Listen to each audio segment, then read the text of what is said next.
This is a Miami Sports Music Podcast Network production. This is the #1 Miami fan morning show. Clock Blockers, let's go. I know the whole city riding. A little early, it's a bit surprising. Business moves, now we enterprising. Switch it up, now we improvising. Go to get in the winter college. Whole squad been trained to go. Fins for life, we throw the folk. Singing this just to welcome bro. Who that? Two a time. What up, baby? It is Clock Blockers, the #1 Miami fan morning show. How y'all doing today? My intuition told me this.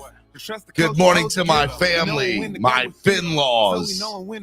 Super excited to be hanging out with y'all today. It is your boy, Stephen D, right here on the #1 Miami fan morning show. You can follow Miami Sports Music everywhere at Miami Sports Music, except on X, where we are at MIA Sports Music. You can also follow me, Stephen D. Daniels, at Stephen D. SKPL. Spread kindness, positivity, and love. You can follow me on Facebook, Instagram, YouTube, X, and TikTok at Stephen D. SKPL. On your way in today, if you haven't done so already, hit the like button. It's free. It doesn't cost anything. So make sure you hit the like button. Subscribe to the channel if you haven't subscribed already, and hit the bell notification. We're about 70 people away, if I'm correct, from 11,000 followers of the channel. So subscribers to the channel. So come on now, help us get there. It's about 70 more and we'll be at 11,000. So shout out to y'all. If you want to sign up to become a member today, there are plenty of seats waiting at the table for you. You can sign up to become a member today. If you look in the description below, you will see a link for you to sign up to become part of the family. That's right. We'd love to get 2 new members today. Let me give a big shout out to the members that are already up in the chat. BitBop66, Mark Newman is in the building. Lance was, what happened, Lance? Get back in here, Lance. Dolphins State of Mind, the Wayne D Experience, and I think that's it so far this morning. John 83 is in the building. What's up, buddy? How are you? Yeah, so sign up. There are plenty of seats waiting at the table for you. And the people that are currently members, they can tell you how awesome it is to be a member of the channel. It helps. It goes such a long way into helping the channel grow. So make sure y'all do that. It helps. If you guys want to help the channel grow by donating, if you're able to, okay, there's lots of different ways to do it. You can help the channel grow by donating by using the YouTube Live Super Chat, which is the $ below the bottom of the chat. You can use that. I know YouTube takes out a lot of fees. So if you want to give on Cash App or PayPal, the link in the description below has a direct link to Cash App and PayPal for Miami Sports Music's podcast network. But the QR code is right on your screen. It's $MSM Podcast Network, or it's PayPal MSM Podcast Network. So make sure you use it if you're able to, even as little as $1. It goes such a long way into helping that channel, the channel grow. And we can't do it without your help. We can't grow without your help. Mark Newman with the first donation of the day. $2 donation. Thank you, Mark. Mark knows how it works. Got the super sticker on there. I appreciate it, Mark. So it's awesome. Thank you very much, man. I appreciate it. I want to give a big shout out to some sponsors of the show who contribute in multiple ways. #1, it's ZSM Sports. ZSM Sports, the #1 place to get your cards, jerseys, balls, and hard-to-find items. Make sure you follow ZSM Sports today. And give Zachary a follow on Instagram at SportsZSM, and he will take care of you. Lime, less is more events. Lime Tickets is absolutely amazing. Give them a call today at 202-930-3533.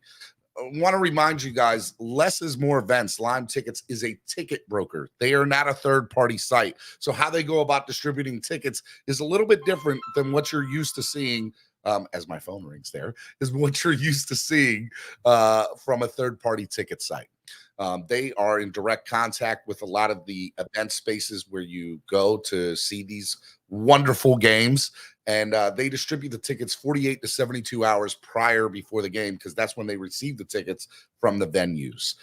So just as a reminder, I know it's a little bit different than what you might be used to, where you pay for the ticket and you automatically get an email with the ticket in hand. That's because those tickets have been distributed. These tickets, so that we can get the best price possible, is done at the very last second. I know that there's some people in here like Trucker Sean. I think Trucker Sean's used them before, and I think a couple of other people that have used them. They're great. They're absolutely amazing. And, I hope that you utilize Lime Less is More events for your any ticket needs. And it's great. It's absolutely great. I use Lime for Fan Club Weekend. Shout out to Trucker Sean. That's right. You too can use Lime for Fan Club Weekend. They are awesome. And let's hope that they can grow and we can grow and we can make a great, awesome relationship together. Last shout out, last but certainly not least, let me give a big shout out to Tailgreeter. Download their free app today on your current Crapple or Android device, whatever it is that you have. Make sure you download the app and follow Tailgreeter on all social media at Tailgreeter, Tailgreeter. All right, let me say hello to some more people that are in the chat this morning. My man Adam Sadowski is in the building. Fins up, y'all. Juju Simba said, hello, Stephen. Thank you for the show. Keep up the great work. We all appreciate it. Hopefully here in Europe, more will come and follow you. I appreciate it, Juju Simba. We can't grow without your help. So tell all the Dolphins fans around Europe, to let them know about me, because I can't grow without you. So I appreciate your loyalty and listenership, and I hope that you keep on listening and you tell more and more people about me. So where are you from, Juju Simba? I'd like to know in Europe where you're from. That's awesome. I love to hear new listeners. We got listeners in New Zealand, with Mexico, Canada, and obviously right here in the great 50 states as well. So a lot of stuff here. Trucker Sean says, I use Lime for Fan Club Weekend, as I just said. Shout out to you, Trucker Sean. Appreciate it. Newfoundland says, any chance this game gets flexed to prime time, or is it too late for that? It's too late for that. It's going to be a Sunday 1:00 game. Jim Nance, Tony Romo is going to be on call for that game on CBS. It's going to about 42% of the country. I'm going to get into all that here in a little bit. Let's see here. Stephen D, 10 shots at the Green Turtle, Crofton, Maryland for each TD. Great times, Agent Navy said, man. A shout out to my Maryland Doll fan club, the DJ Sick Turtle put together, along with the wonderful, amazing people in Maryland that I used to be at. But I love you guys. You guys are great, Agent Navy. Let's see here. Chef Zhu is in the building. He said, subscribe, like, donate, become a member today. Your seat is waiting for you to join the family. Okay. Yeah, I agree. Steven, do you know what happened, if anything, to Big John Stud? No, I don't. No, I do not. Let's see here. Von954 is in the building. Guys, go follow Von954 on all social media. Drop your social media link in there, Von954. He does stand-up comedy. He does some great stuff on social media. Make sure you guys go support the homie, and anybody who does amazing work, a stand-up, like my man William Perry down in Alabama. Make sure you guys do that. It's awesome. It's good stuff. Corey Walker is in the building this morning. Good morning, Stephen. Two a time. I like it. Let's see here. He said France at the moment, but Portugal before. Work all around Europe. We got people in France and Portugal listening to us. I love it, baby. I love it. Let's keep on doing it. Fins Up Wednesdays from New Zealand. Well, we got people all over the world listening to us. I like it. Driving to Miami from Texas on the 29th. First time ever, and never been to a game. Any cheap tickets? JC Art, my guy. First of all, guys, go check out JC_Texas_art on Instagram. His stuff is awesome. Make sure you go check him out. JC, go to Lime Tickets. Tell them I sent you, and they should be able to take care of you. Go to Less is More Events, Lime Tickets. Call that number again. Here, I'll throw it up on the screen for you one more time. just for you. And, tell them I sent you because they're good. 202-930-3533. Make sure you do that, man. They're good. They're good stuff. I trust them. They're good people. Let's see here. Who else is up in here? Chef Shu says, I got to meet DJ Sick Turtle the game last Sunday. He's awesome. Walvo Warrior says, hi, Steve, Finn's fan from the UK. We got the UK is in the building this morning. I don't know what's going on, but I like it. I like it. Let's see here. Big Bop says, Steven, do you think the Dolphins now have an identity? I think that's the understatement of the day. But yes, I do. I'll get into that a little bit more. 100%, I think they do. Teapot 954 is in the building. I love that guy. He's awesome. What's good with y'all, boys? Teapot 954 has always been a loyal listener of the show. Love him. Good stuff, man. Shout out to you, Teapot. To his cousin, LOL. I don't know who that is, but he said one love from Australia. I like it, man. We got Australia in the building this morning. We got New Zealand in the building this morning. We got Texas in the building. We got France in the building. People are watching us from all over the world this morning. Hit the like button, share the link, donate to the channel, help the channel grow. We winning. That's why we are all here. I love it, man. Tuning in every day from the Rock. I like it, Newfoundland. I like it, man. Shout out to you. Shout out to you. All right, man. Let's get into. Oh, Steve is real. Yeah. Here's a Packers fan here saying the Dolphins' new AFC front runner. Shout out to you, Steve is real. Thank you for joining the show. Thank you for being here. Good stuff. Manza Chill's in the building. Hello, Manza Chill. And Red, White, and Bills wishing y'all health this game. I know I'm not welcome here, but I always show respect. Red, White, and Bills, I unblocked you. You're here. Thank you. I appreciate it. And good luck this weekend because you're going to need it. You're going down, man. Bills Mafia, we don't care about them. You guys go jump through a table, man. Okay? But yeah, it should be a good show, a good game nonetheless. I think that you're going to enjoy it. It's going to be good stuff. Now I didn't block you. One of the people blocked you, so I had to unblock you last week. I went through everywhere. Everybody's unblocked. Everybody's unblocked. So some of the people in the chat can't. If you have a wrench next to you, can block. If you get timed out so many times, you get blocked. I think, or you just get blocked. It's not me. I don't do it. I've only ever blocked one person one time, but I went back through this week and said everybody's free. Everybody's free of this. You're free. You're open. Every once in a while, I'll go through and I'll unblock everybody because I think everybody has a right to be here and hang out and watch the number one show in the land. Yes, DDG, I released the prisoners. I did it. Okay. Let me say hello. It's Wildin' Out Wednesday. 75 of y'all in the building. If you've never watched a Wildin' Out Wednesday show before this morning, things are a little bit different on Wildin' Out Wednesday. Well, how are they different, Steve? Well, what happens is I drop the link in the chat. In fact, it's already there, so you can get in the queue and wait in line. We can have up to 10 people on the panel at a time, and it gets crazy, all right?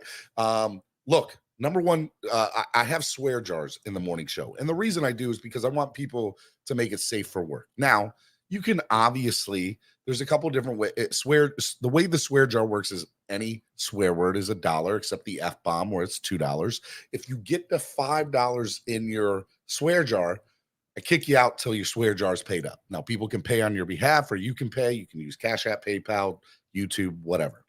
If you donate $25 or somebody donates $25 on your behalf, you can have a swear jar pass, okay? You can go crazy. You can go crazy, all right?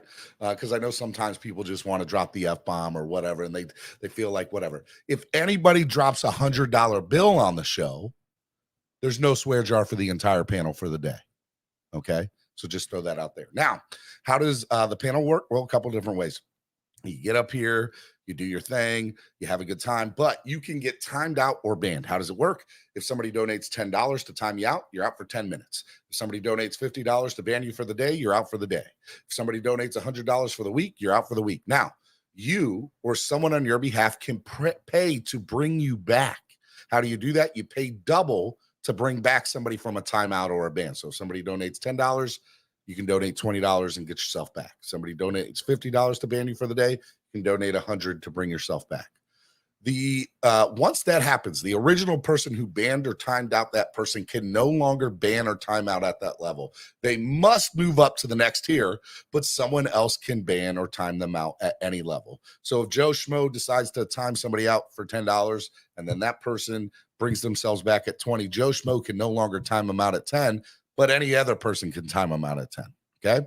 Remember, this is for fun. It supports the channel. Enjoy. Don't take it personally.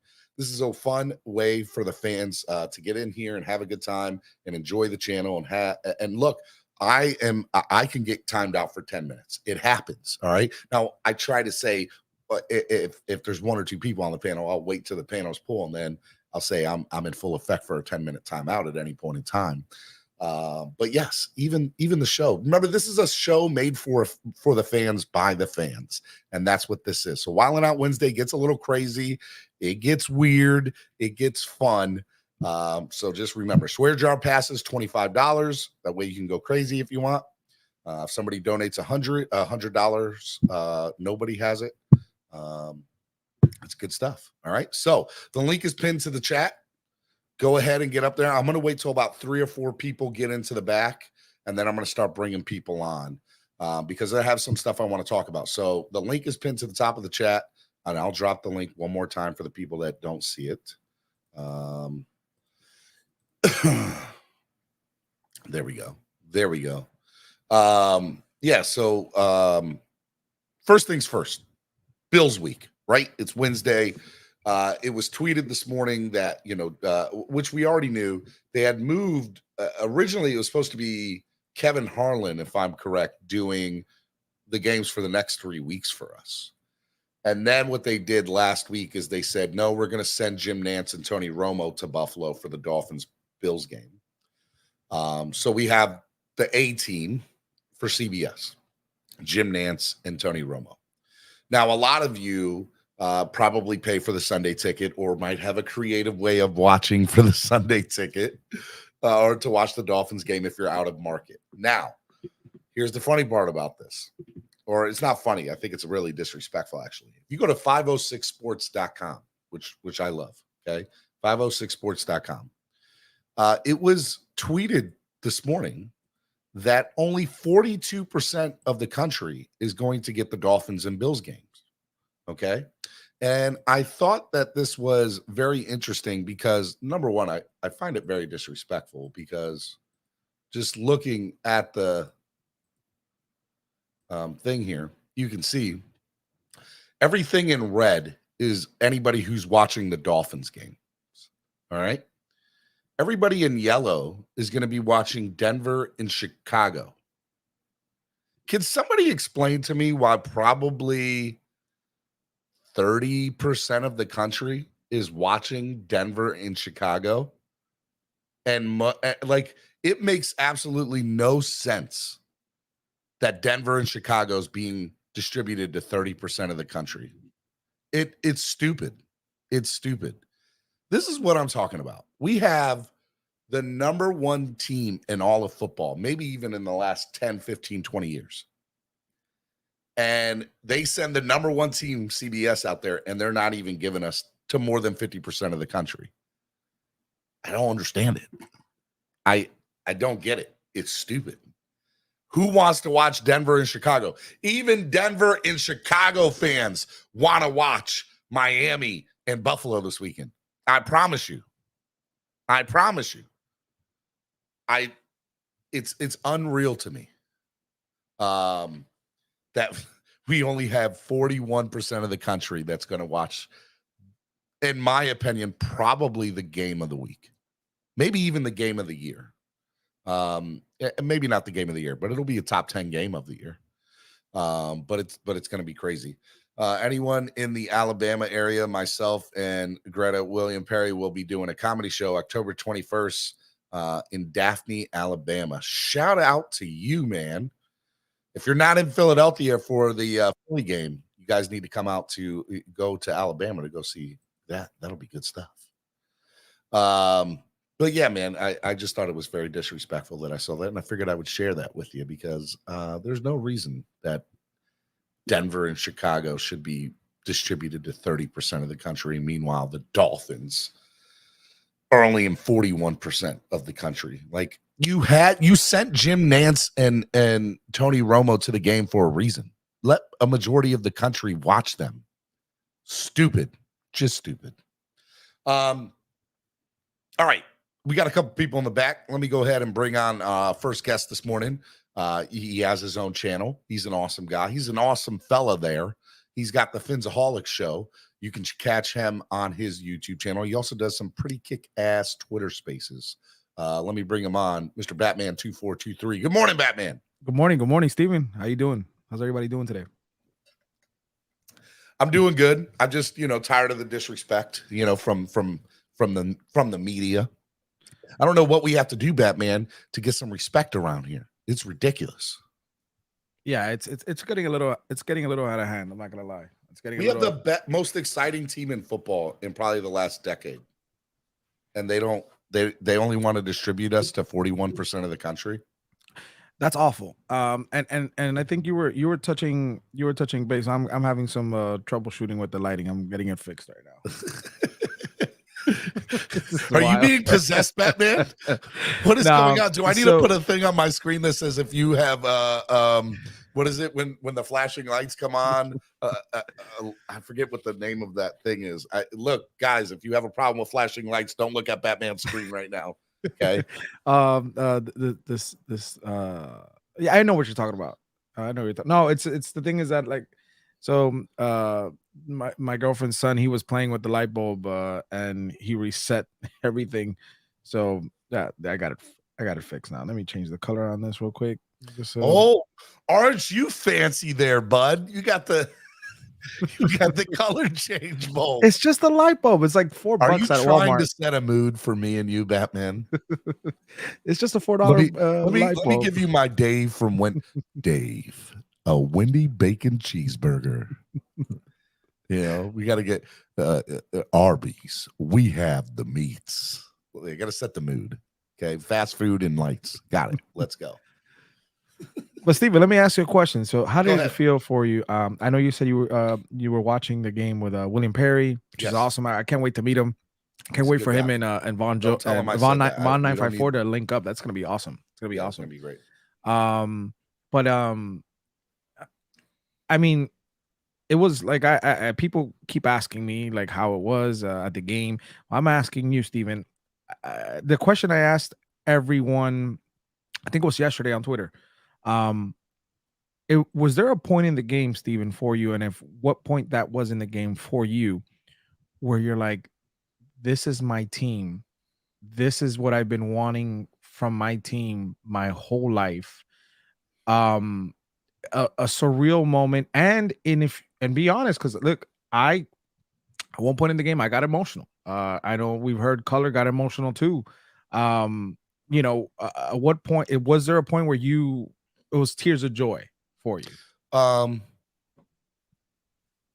think it was the no-look pass from Tua that got me. So I'm sitting in the dining room facing the TV, and we have an open floor plan. So the dining room opens up to the living room, and that play happens. And I stand up, I scream, and William and I stand up, and we're both like this, like legit, just hands on our head, jaw dropped. My wife and her best friend who's there are laughing at us because we're in shock. Like, this is something you see from Patrick Mahomes. This doesn't happen to Dolphins fans. As the game gets going, I rewatched the game last night, by the way, on NFL Network, and I watched every second of it, and it was perfect. I have never watched an entire game every second after, ever. Like, I've watched bits and pieces of it, or I've watched maybe the scoring plays or a certain play here and there. I have never sat and watched every single second of the game from the previous week. And so I watched every second of it again. And it was It was unreal to see what Tua was doing. He threw passes with his left hand, with his right hand. He was throwing no-look passes. He was taking charge of the offense. He was being a leader. You could see him on the sideline when Mike White threw that huge 68-yard pass to Robbie Chosen, who was one of the first people out there hugging Mike White, Tua. And I remember that was my moment, by the way. That's where I shed the tear. That was that moment. Well, here's so let me take you back a little bit, Dolphin fans. There was this guy named Fitzmagic. Maybe you remember him. But I said one thing about Fitzmagic. I said this guy's perfect for Tua. He is going to be somebody that's going to be able to mold the type of leader and person you want in your quarterback. And Fitzmagic never had the skill set even remotely close to Tua. But I love Fitzmagic, and I love what he did for the Dolphins these 2 years here. I knew that friendship that they had of a quarterback, of a veteran quarterback to a young rookie quarterback or a young quarterback is something that is very rarely seen. You don't see it. You know, Aaron Rodgers didn't have it with Brett Favre. Aaron Rodgers really didn't have it that much with Jordan Love. I keep on bringing up Green Bay quarterbacks because they always seem to be in that situation. Alex Smith never had that with Patrick Mahomes. There was some leadership there, but there wasn't a friendship, like a kindred friendship. You know what I'm saying? And I sit there and I think and I say, man, what I saw on Sunday with him going into Mike White's arms and cheering him on and being on the sidelines in depth with Mike White, I was like, this is the leader I want. Nobody else talks about that. Nobody has ever said anything about that. That is the leader I want. The other thing that I loved was the press conference. Tua didn't talk about himself. Tua talked about Raheem Mostert, Devon Achane. He talked about his offensive line. And when somebody tried to say X, Y, or Z, Salty Tua came out. And I'm here for Salty Tua.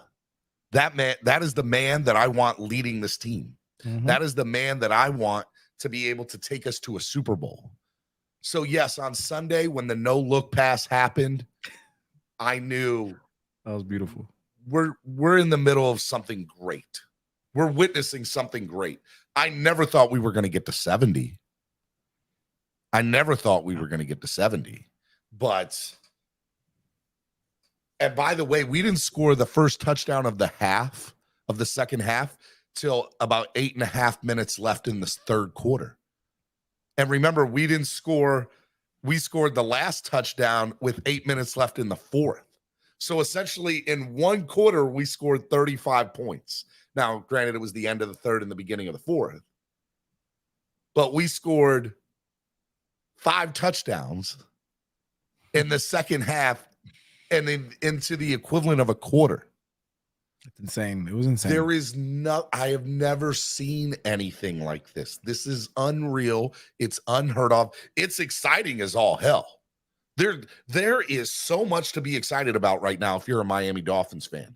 Everything from Tyreek going after 2K and being a leader in the clubhouse himself. Look, let's be real. Let's be honest with ourselves, all right? Tyreek Hill is hands down non-quarterback, the best player in the entire game, non-quarterback. 100%. And it's not even close. I know I say that a lot. No disrespect to Aaron Donald, but Steven's right. No disrespect to Aaron Donald. No, it's Tyreek Hill. Yeah. It's 100% Tyreek Hill. Bebop with his $2 donation says, Steven, do you miss Fitzmagic's 50-50 ball? Shout out to that Vegas game and Matt Collins. I'll forever remember that. But yeah, like I knew that we're witnessing something that I personally have never seen. I can remember John Beck getting drafted from BYU and thinking, oh my God, is John Beck going to be the guy? I remember Chad Henne as a Miami Dolphins fan saying, oh my God, is Chad Henne going to be the guy? And for years and years and years, quarterback after quarterback after quarterback. Let's Ryan not forget Tannehill for Pete's 7 years. Pete's favorite quarterback, Joey Harrington. Let's not forget Joey that Harrington, Cleo Lemon, Tyler Thigpen, Ray Lucas. Fiedler. Well, Fiedler, listen, I give credit. Look, I when people don't even mention Fiedler, because I know, Dante like for example, Culpepper. Dante Culpepper. No, Don't ever get stepped out in Pittsburgh. Feely, Culpepper. It's just so many, and you're right, Stephen Cutler, and there's so many, and I said this. Look, Stephen, I said this 4 months ago.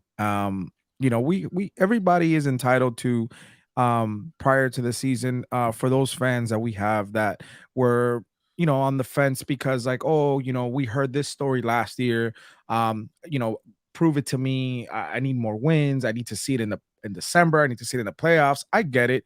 And I said, what would be poetic justice, right?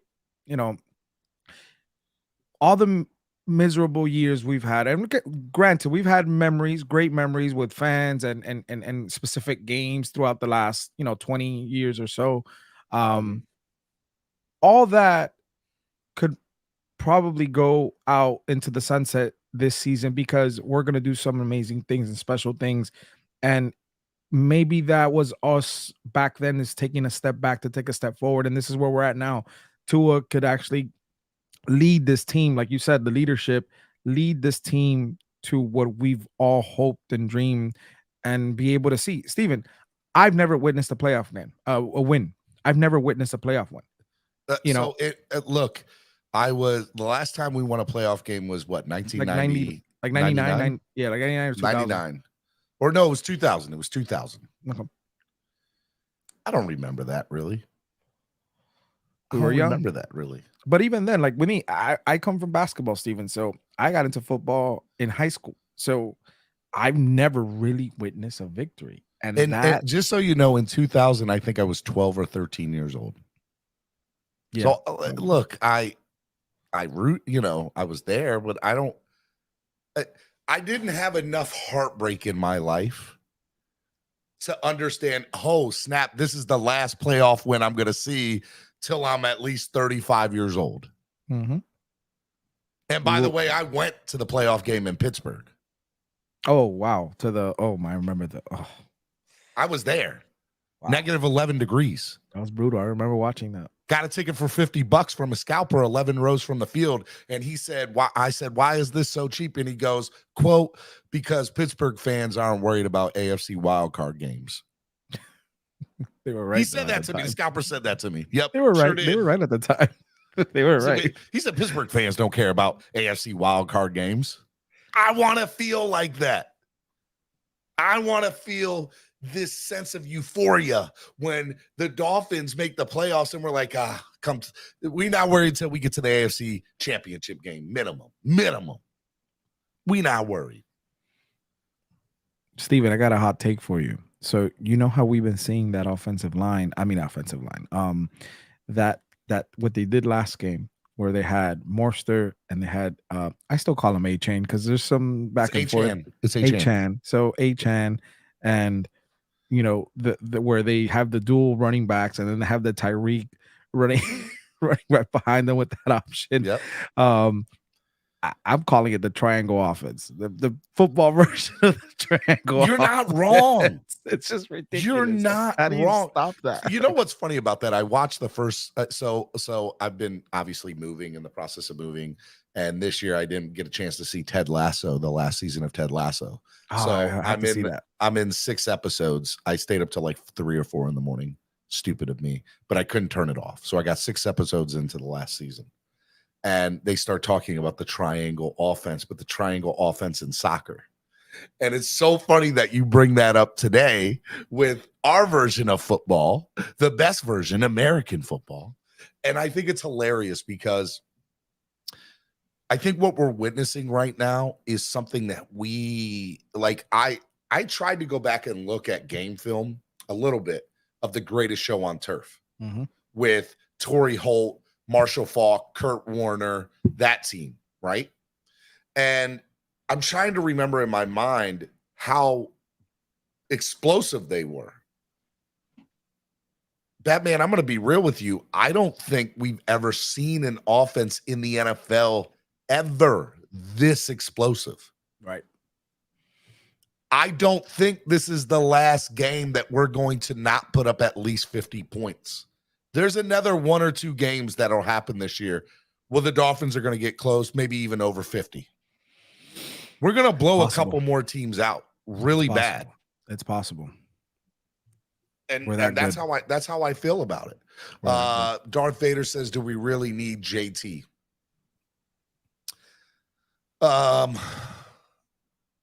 It's a hard question. And it's funny because right when he posted that, it just came out right now. It says Colts, JT still wants out of Indy. Colts also don't want to give Jonathan Taylor a long-term deal. So he's out, official, from going, staying with them. So listen, I prop this. Our running back room is looking solid. I understand he's only like a $4 million cap hit. He does want a contract. We understand that he's a top 3 running back, 24 years old, young. Well, Steven, what would you do if the compensation was $4 million, but you still got to pay the man? No. So look, I'm gonna be real with you, and then we got some people in the back. I'm gonna bring them on here in a second because it is Wildin' Out Wednesday. I think that the Dolphins should focus their time and effort not on the running back room. We're good there. Maybe a center, because I don't know what the deal is with this injury. Mm-hmm. And you already know how I feel about his snapping abilities, Connor Williams. Mm-hmm. Don't care that he's the 3rd PFF ranked center in the league. Learn how to snap. You already know how I feel about it. But there's this guy. I know this is gonna y'all are gonna kill me. I know who you're going. I know who you're gonna say. I'll let you say. I know who you're gonna say. I said it last night. Y'all are gonna kill me for this take. Y'all are gonna say no, this is not Madden. Mm-hmm. Y'all are gonna kill me, rip me for this. But I'm with you. I think I know who you're gonna say. This guy out on the left coast who plays on the defensive line and wears number 99, I believe. Y'all know who I'm talking about. Let the Rams keep losing. I'm going to be calling them up talking about what you want for Aaron Donald. What you want for Aaron Donald. I don't think it's out of the question. I think it's crazy, but I don't think it's out of the question. We did it with Tyreek. The issue with him is that he's under contract for multiple years still. I know. He's at a $32 million cap hit. So Wilkins was involved in the trade. No, he's not. I'm telling you right now, he won't be involved in that trade. He would. You have to make the money work. I promise you on everything. $32 million so into this listen cap. to what I tell you. Listen to what I tell you, Batman. The Dolphins know that they don't give a crap about a quarterback anymore. They have it. Mm-hmm. His name is Himothy Tagovailoa. Okay, he is him. They ain't worried about no college quarterback. They don't care about 1st round picks no more. F those picks. I agree. F those picks. What you want for Aaron Donald, son? It's just the money. You want Steven. 3 first rounders, 2 first rounders? No, I don't even think it would cost that much. My issue is how do you? I think it'll cost 2 first rounders. Probably. And I would all day make that trade for Aaron Donald. Could you imagine Aaron Donald? And by the way, we could even throw in a little bit more so that they pick up some of the salary, right? Mm. So we don't have to pay as much for this year. We just need it for this year. That's all we need. Just need it for this year. We can we'll make the money work for future years. It is September 27th. It is 9:42 a.m. Central Time, 10:42 a.m. Eastern Standard Time. I'm telling you right now, I think the Dolphins are going to try to make a play for Aaron Donald. I think they're going to try to make a play for Aaron Donald. I'm just going to throw that out there. Listen, the name I thought you were going to say was the name that caught steam last night. It has nothing to do with the Dolphins. But again, I don't want to go with the narrative, oh, everybody that becomes available we want. Listen, back in 2021, when the draft was happening, this fan base wanted Waddle. They wanted Chase. They wanted Penei Sewell, and they wanted Kyle Pitts. And Kyle Pitts is even. We don't need a tight end. I know we don't. We don't need a tight end. Solid. Durham Smythe is playing solid, but Kyle. No tight end. Don't need a tight end. I'm telling you right now, Durham Smythe is that dog in this offense. He is. We do not need a tight end. That's Lewis's I favorite do player know, right now. watching last night, Julian Hill in the fourth quarter needs to learn how to block. Okay? He only needs missed to do 2 better blocks. learning how to block. He only missed 2 blocks, but he had a solid game, Steven. He had a solid game. Be better at blocking, because Yeah. you almost got Mike White killed. Okay, so but It's true though. But I'm telling you right now, we need a real pass rusher. Now, I think that we potentially have it on our team, but they're not doing it. So Aaron Donald's that dog. He is. And if you get Aaron Donald on that defense, It's over. It's over for the league. I mean, we're dreaming, by the way. I don't want people to think in the comment section that we're here. Hey, by this the way, is gonna do happen. I think that the Dolphins will do this? Probably not. I think it's, I think it's hope. And I'm your hopium dealer. Okay, I am your local neighborhood friendly hopium dealer. But I promise you on everything, I think the Dolphins are going to make a phone call about it. I think they're going to make a phone call about it. I wouldn't put it past that. You're right. Rashad, good morning, Rashad. Welcome to the show. Mega Tua. It's a nice logo. I know. Mega I like Man. that. Mega Tua. Like I that. had G up there in the back, and then G left. How do you know Rashad, are this is you there? Rashad? Yeah, I'm here. I just got music playing in the background, so I've been on mute. Why do you have music playing in the background, man? You know you're about to come onto a show. Because I'm at work. Okay, Well, so I thought he was celebrating the victory from last night's replay. so I was tweeting last night with a couple of people on Twitter watching the game, or X. I refuse to call it X, by the way. Yeah. And I was like, hey, just so you know, the Dolphins scored again. Yeah. Hey, Spirit I went to fingers. the She said bathroom. that. The Dolphins scored again. They did it again. Yeah. I mean, listen, I had to pause it at halftime. And then I send my mom the video of the cinematic video that Dolphins put out like right before the game started last night, Steven. The 7-minute cinema. I sent it to my mom because I called her and she said they scored 70 points. Mind you, my mom doesn't understand football, but she tunes into like the last 5 minutes of every game. When she saw the score, Miami Kid Jay said last win at Buffalo was 2016. This ends Sunday. Mhm. And Darth Vader says, would you rather have Pitts or JT? Neither. I don't think we need either. See, I would rather trade for, for me, I would rather trade for elite middle linebacker and push the hey, here's my problem with that, Tony. We have this guy who's playing like a dog right now on defense. His name is the Gink. Andrew Van Ginkel is playing lights out. He's an outside linebacker. He's not a middle. No, but we don't have a true inside or outside linebacker in this defense. That man is all over the field. Tell me, Batman. Mhm. He's all over the field the last 2 games. He is. Yeah, He's a and dog. Batman. When we drafted Van Ginkel, I said his playing style is exactly like Clay Matthews, didn't I? He plays exactly the same way as Clay, and we're seeing that now. It took him a little bit, but you're seeing it now. Do you guys see it? Do you see Clay Matthews in him? Yeah. Well, I'll tell you, Jason Sarney literally just tweeted this a minute ago. He says, I'm putting it out there. If Mike McDaniel decides to turn Andrew Van Ginkel into Mike Vrabel at least one time, he could be someone who scores a touchdown in every phase of the game. Defensive fumble return, special teams block return, punt return, and potential reception. I think Andrew Van Ginkel, I'm telling y'all right now that I'm excited.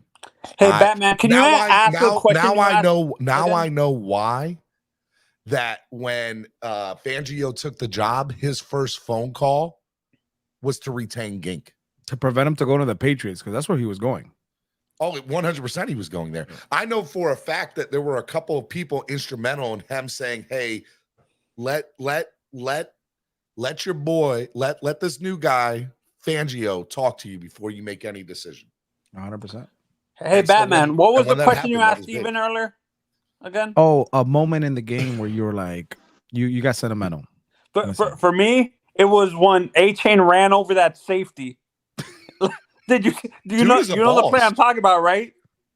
Yeah, I know exactly. I saw the game again last night, like Steve. I saw the game again. I've seen the game 4 times already. It's amazing. No, and Steven, what's scary?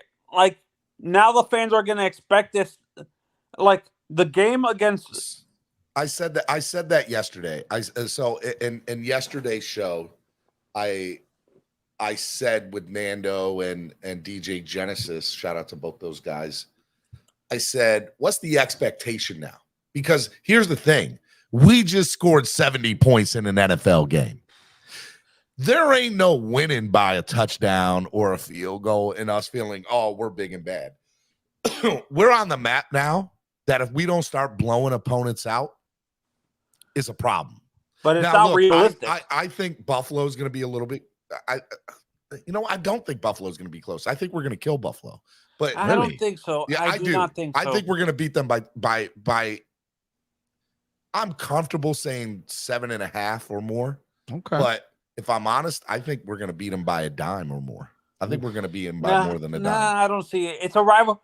We said that with the Patriots. I hear you. I don't know a defense that is going to shut us down. Mm-hmm. There is no defense in the NFL. You cannot make a defensive scheme on speed. It's impossible. You have to have killers to go alongside with those killers. And you might have one or two maybe. Yeah, but you don't I understand. the Dolphins have a legit 4x4 100 Olympic track team. You're not beating I think us. Waddle, Tyreek, and Mostert can represent the United States.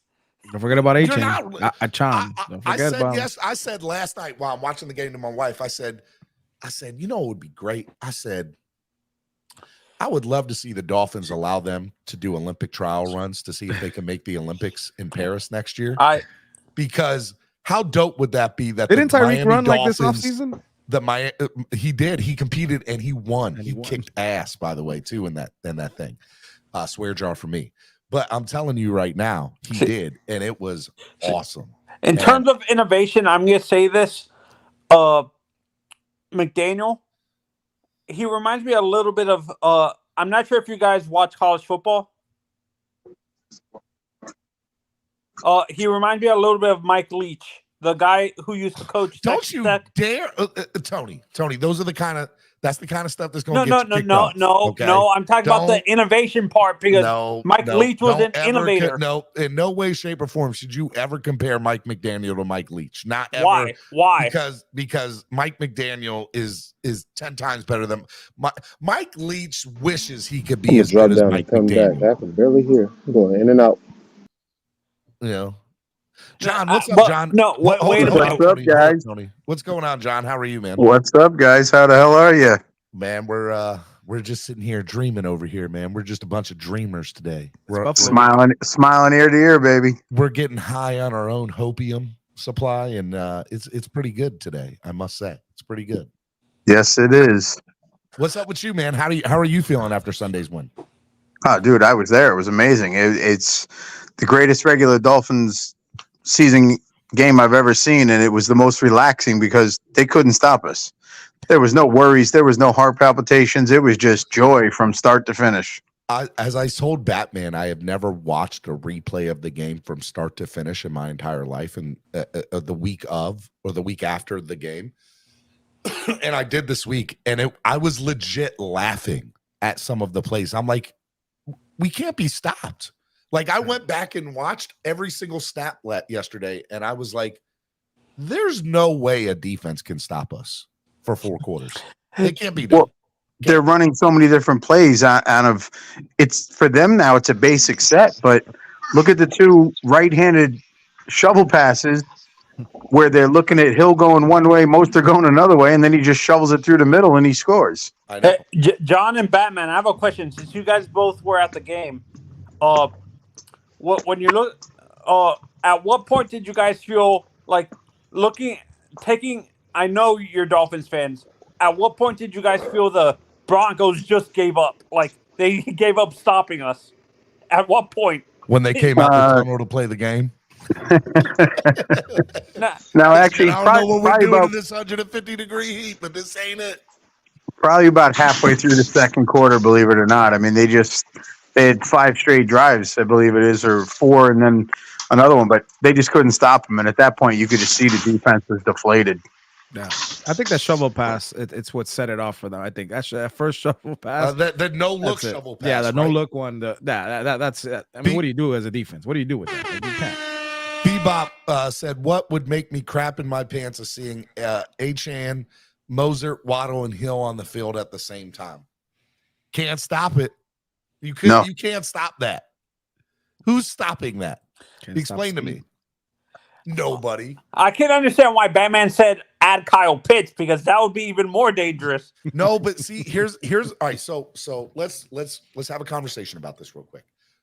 Are the Dolphins going to make another move this year? 100%. I'm convinced that they're going to make another move or two. They have to. We need another safety. No, we're about to get Maybe Jalen Ramsey back by the end of the year. Maybe a You're getting Needham back in 2 weeks. 100%. It won't be for a safety.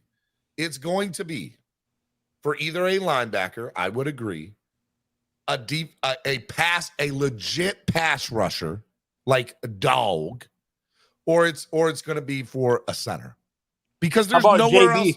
There's nowhere else on the field. Look, I'm not saying that Bosa's out of the question. What I am telling you is we need to start paying attention to some of these teams that are legit losing. Darn you, Steven. Yep, their season is gone, and we need to be like, who on your roster can we use? Who? And I'm telling you right no. The Dolphins do not care about those draft picks. They don't. You're trying to tank the future. We're building a dynasty. We have enough pieces. Bro. Now we're just being greedy. Now you're sabotaging. No, we're not. Yes, you're sabotaging. No, listen to me, Rashad. Our Chris Greer's predicated his whole future on F those picks. That's how we got Tyreek Hill. That's how we were able to make trades for certain people. F those picks. He uses them. He utilizes them smartly. And let's be honest with ourselves, okay? The Devon Achan pick is starting to look mad genius. Just crazy good, right? Okay. So and we still haven't seen what Cam Smith can do yet, and I think he's going to be a dog. Okay. What I'm trying to say is, right now, people believe that we have cap trouble. Bringing in another $30 million a year player will put us into cap hell. We're going to be the Saints. No. Listen. In 2025, we have $70 million available in cap space, but that's when Tua's money kicks in. Think about that. That's $50 million plus $30 million. Tua's going to get paid. Yeah. Oh yeah. There's no denying. Oh, that's the other argument we got into. That's the other argument, because Nick Wright came out on Fox. I saw what he said. Yeah, so it was really good. And that was the argument we were having. Listen, I'm gonna say this real quick because I'm not trying to take anybody's time. Estefan, you know how Estefan's been feeling about Tua for 4 years. Estefan came out and said, if Tua comes out, balls out, beats Buffalo, if I'm Miami, I'm paying him Monday morning. Estefan said that. Estefan. I got a question. Wait. And I don't think he's wrong. Y'all been talking for an hour. I got a question. I got a serious freaking question. Smiling out Wednesday, Rashad. Of course we have. It's my show. I get it. Because this was a long argument yesterday. We had people say the Dolphins are the best team in the NFL and blah blah blah. We were here last year. The only difference is we're healthy and we're better. That's the only difference. Okay. We struggled with the Chargers and the Patriots. We just wrong. We did not. Would you say the Bills are better? Wait. Would you say the Bills and the Patriots are better than?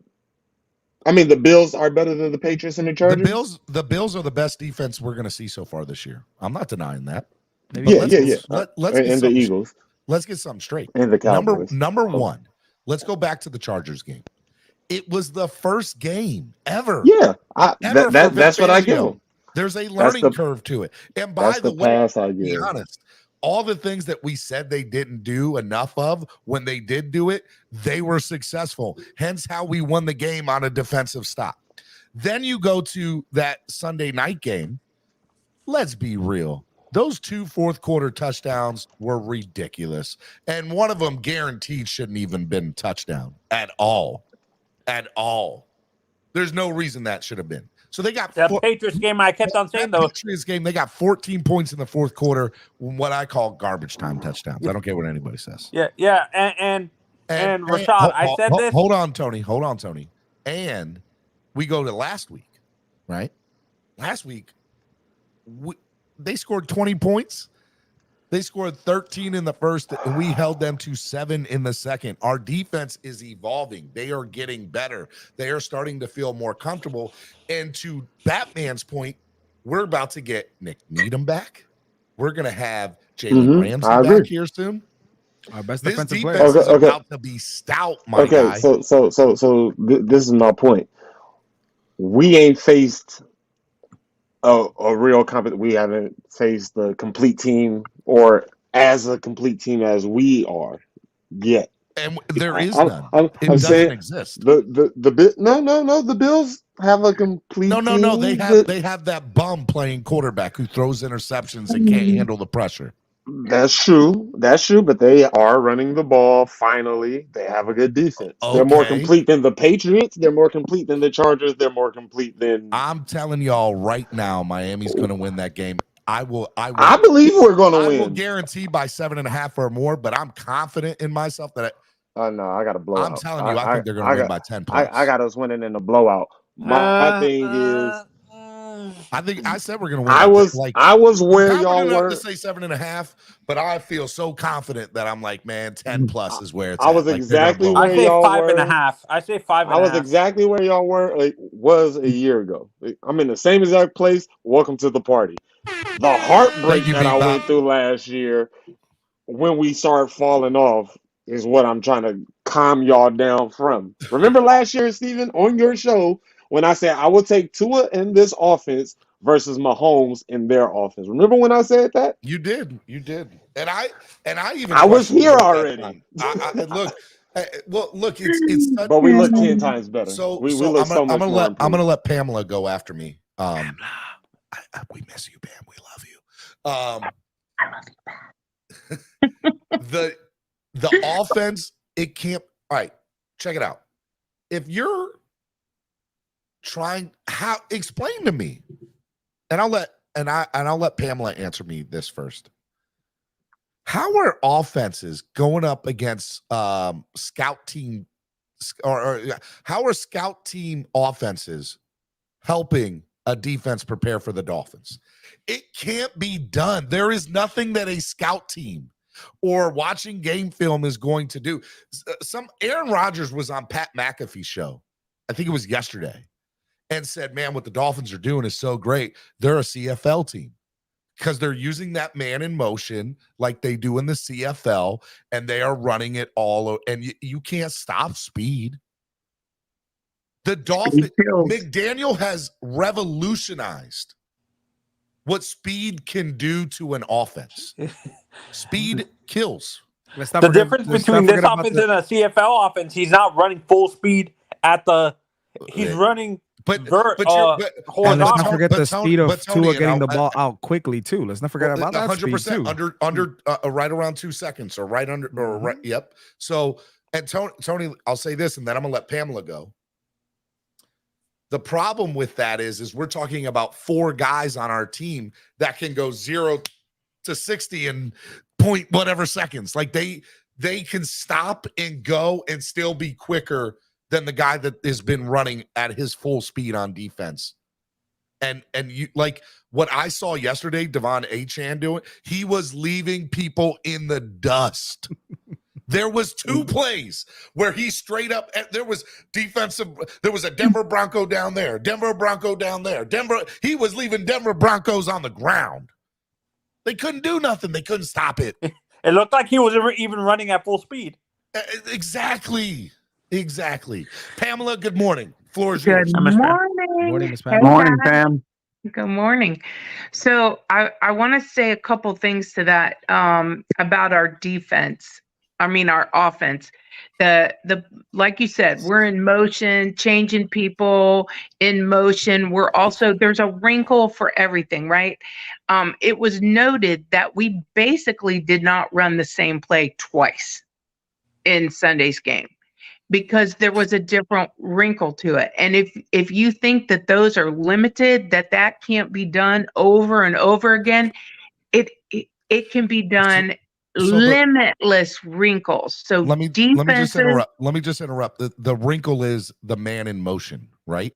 So they ran the same play in that second touchdown drive, I think, 3 times. They just handed the ball off, which I think to Moser, it might have been, and he ran up that left side of the line, and it was the one that scored the touchdown, right? It essentially was the same play 3 times, but the difference was they had a different man in motion in all 3 of those plays. That's my point. Yeah. And you can't prepare for that because the minute you prepare for that one, we'll do another one, and so on and so forth. And so if you have Cheetah being on the field is a threat at all times, which leaves everybody else wide open. If you look at Ingold, him being in motion and the blocks he made, Ingold was very valuable in that game. You know, his name wasn't really called out that much, but he was very very important to the success of the offense. Yes, yes, he was. Yes, he was. And when I look at our locker room, and when you saw that play where Brooks went in, and there's another one I loved seeing, and that little juke move he got, and he ran, you know, I don't know how many yards downfield. It was a lot. And Tua was watching him. You know, Tua had that look on his face like, man, did you just see that? And then him and who was it? Who was he standing next to, jumping up for joy and hugging? I think it was Ogba, right? He was standing with Ogba.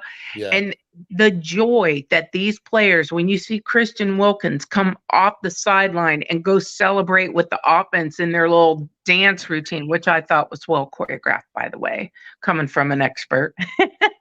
But anyways, I thought the choreography was really good. No, it was great. I loved it. I thought it was great. I love seeing the memes of that dance on social media. Hey, Steven, I have a conspiracy theory for you guys when it comes to the Kevin Harlan thing. I think because the last 2 games I think they don't want Kevin Harlan to be the announcer because he thinks they think we're gonna blow out the Bills. Is that a crazy conspiracy theory? It is. It's almost as crazy as they think the NFL is scripted. Okay. No, Tony Romo's we all know it's not. Fan. Although, by the way, the NFL's done a crazy job with their marketing. But not for us. The Patriots. I loved it. But I wanted to say too that when I look at that locker room and I look at how much of a team we are and how everybody is supporting everybody, I'm cautious about wanting to add anybody else into that locker room. Why mess with something that has progressed? I mean, can I answer that? Can I answer that for you, Pamela? Here's my thought. Here's my thought of that, Pam. When it's one thing when you have a team that is starting to build a dynamic or starting to build a foundation of camaraderie and trust and it's camaraderie. It's camaraderie. Okay, no. Thank you, Dre. I appreciate it's camaraderie. And what we're not going to do here is have a school session about how I'm saying words. Okay, I'm a YouTuber. All right. You actually were right this time, Steven. I guess you didn't get the joke. Tyreek Hill pronounced it wrong. Oh, that's right. Oh, well, Dre, I've been so used to you, giving me crap for how I pronounce words. No, it was actually just a joke that time, Steven. You weren't wrong. All right, look, here's the thing. The Dolphins, I think that I don't want you to worry about that, Pam, because anybody that comes into this locker room, they know that they're here for a ride. They're not here. They're here to add something and here for the ride. And they know what it means to be in this locker room and in this family, because right now this is the most cohesive I have ever seen our team in the last 20 years. Ever. Yep. And That's it. when I think about McDaniel's a part of that. Yeah, he's a huge part of it, but I also think that the defense, our coach, he's not going to let something come in and disrupt either. So I do trust them if they decide to do something, bring in somebody else. I do trust their decisions because they do have this vision. Coach McDaniel has had this vision all along, and now it's coming to fruition. And I'm laughing at Sal and the Buffalo fans in here because the noise is gonna get us. I don't think so. Real quick, and snowballs, you won't have snowballs this time. I want to throw this. I want to throw this out there real quick. Michael Lombardi, former executive for the Miami Dolphins, says Miami is a solid team, but not a 70-point team, nor are they good enough on the defense to be invincible. Nobody said invincible. Can somebody explain to me what the hell the Dolphins have to do to show the rest of the world that they are about that life right now? Destroy Buffalo by 40. By a 40 burger. Yeah. I destroyed the Chiefs the same way. Hey, but Stephen D, That's a fact, Jack. What a crazy Dolphin fan. But even then, they're not gonna do it. What's going on, man? How are you? Hey. Okay, I was going Stephen D, Batman, John, Hey, Mr. Polk. my sister Pamela. Mr. Polk is in the building. Mr. Polk. Dre. Mr. Polk, I know you've been around the Megatul. block a few times. Tell me this ain't the most exciting Dolphins team you've seen in your 100 years. I mean, 90 years. I mean, 70. I'm just kidding, Mr. Polk. You're my guy. I'm just messing with you. You're my guy. He's younger than me, Steven. But I am Cut it out. OG though. You're OG, triple OG. Yeah, I'm OG. But I will say this: what I seen in the game with the 7 burgers that we put up remind me of the 72 Dolphins because you have balance on defense, on defense and offense. The special team we gotta tighten up a little bit. We gotta tighten up a little bit because I done told you how I feel like about that. Danny Crossman. That man should. I don't know how he still has a job, but who am I to question Mike McDaniel and Chris Greer right now? I'm not going to do it. Hashtag fire I Danny was Crossman. I was on the platform the other day, and somebody said the key thing. It's okay for us fans to be either low key or high key about the Miami Dolphins, but right now the Miami Dolphins, as far as Coach McDaniels, Fangio, and the staff, they're on another level because each game that we are playing, they're preparing for it. They're not staying on the same. They're not staying on the same schemes and play like we played the Chargers first. We didn't use the same schemes when we played the Patriots. Okay, so they're changing the schemes each game, and also too they're making adjustments. If something doesn't work, they make an adjustment so that it does work. So to me, this is going to take us on a trajectory. Now, Buffalo's going to be a tough team to play. There's no joke about that because Josh Allen, I don't care much for him, but he is a dual threat quarterback. Yeah. Okay. And Buffalo has a good defense, but we have a better team.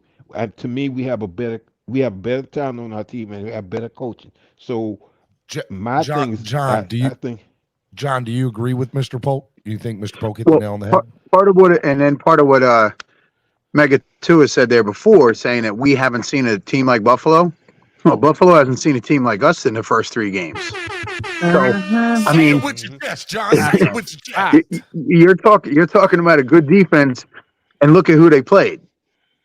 All right, they haven't played this speed. They haven't played watching one guy go left, one go right, another one behind him, and all of a sudden he's flipping the ball forward, and the linebackers are going, "Oh, damn, what the hell was that?"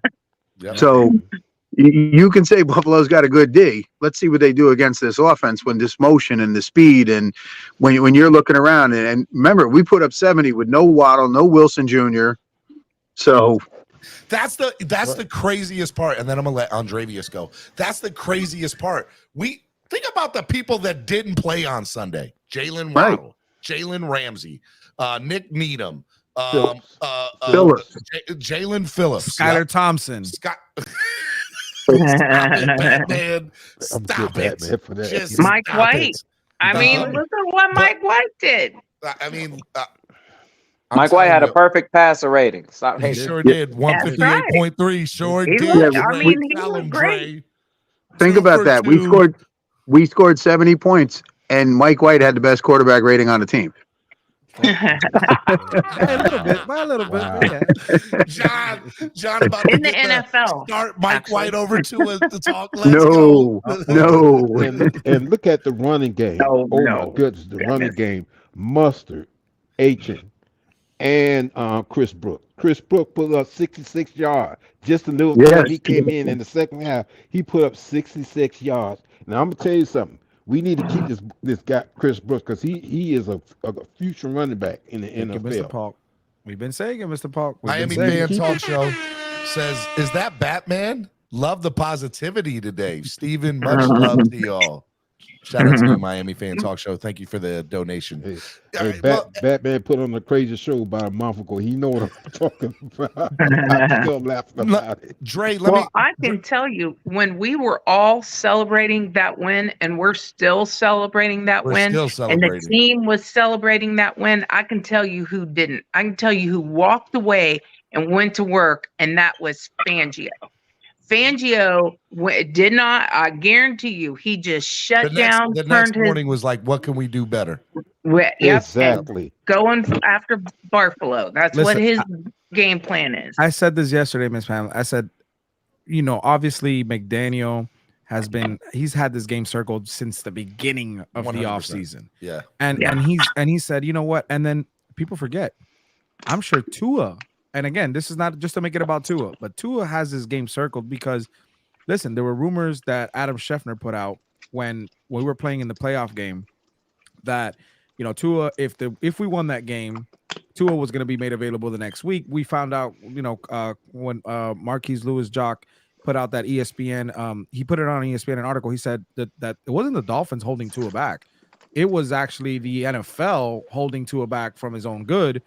And I'm sure Tua wanted to play in that playoff game. I'm not saying he could have done it, but he wanted to. This is personal now. And let's not forget, this all started from the dirty player Matt Milano that he's going to face again. So I'm sure Tua has all this circled in for this game. Tua and every other Dolphin has this bulletin board. Yeah. Bip-Bop says McDaniel's big bulletin board head coach.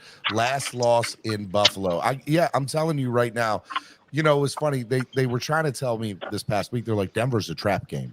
I'm like, Denver is the first home game of the year. This is not a trap game. Let's be real. It's not a trap game. And I'm telling you right now, Buffalo's not a trap game either. Like, they have this game circled for a reason. These are two good teams. There's no way this could be a trap game, win or lose. What are we doing? Right.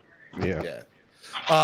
Sosa and Bo Brown, good morning. What's up? Good morning, guys. What's up, bro? What's up, Dolphin fans?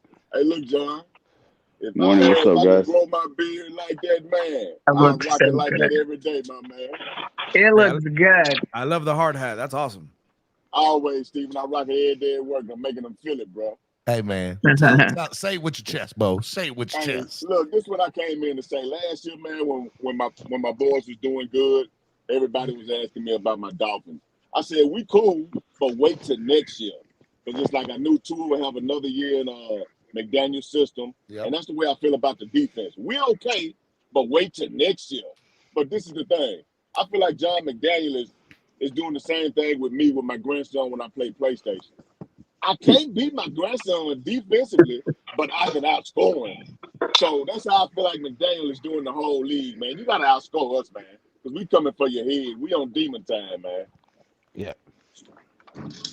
But Bo, I also think that our defense is just getting started. Fangio's defense is fairly complicated, and he's doling it out week to week like a little treat to our defense every week, and you're going to watch them get better and better. So on both sides of the ball, we are a force, and if not every part is a force yet, it's going to be. Guys, Miami Sports Music's #1 Miami fan morning show, Clock Blockers. It is Wildin' Out Wednesday. Do me a big favor, hit the like button. Only 69 likes in the building, over 175 of y'all watching. Make sure you hit the like, share button, donate to the channel, help the channel grow. All right, go ahead. Floor is y'all's.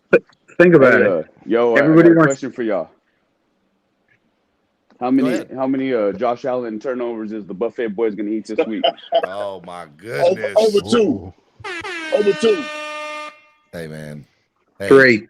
Cruz Ruiz with the $5 donation says, I just want a W so the Jills fans can disappear from our chat. They soft as baby crap. Hey, says, I just figured it out. McDaniel's going to break the points in yards record against Buffalo. Hey, Steven. I will be Two things, Steven. I think if it wasn't Denver, I think McDaniels would have went for the record, but he's from Denver, had a little respect for him. But I would have done that to Sean Payton, send him back to the home team on Netflix. I said this the other day. Sean Payton had a lot of audacity to be in that press conference at the end of that game and get mad at the press for asking questions about how bad they played. Yeah. Bro, you sat up here for months and gave criticism to everybody, prior coaching staff, like just criticizing the world.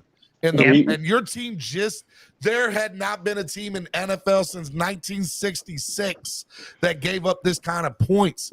And you're going to sit here and get mad because they're asking you about the decisions and the play that y'all had? No, take it. Eat it like a man. You got your ass whooped. It's handed to you on a silver platter. Swear jar. Hey, Stephen, you're right. Think about this. 1966 was when the Dolphins was established.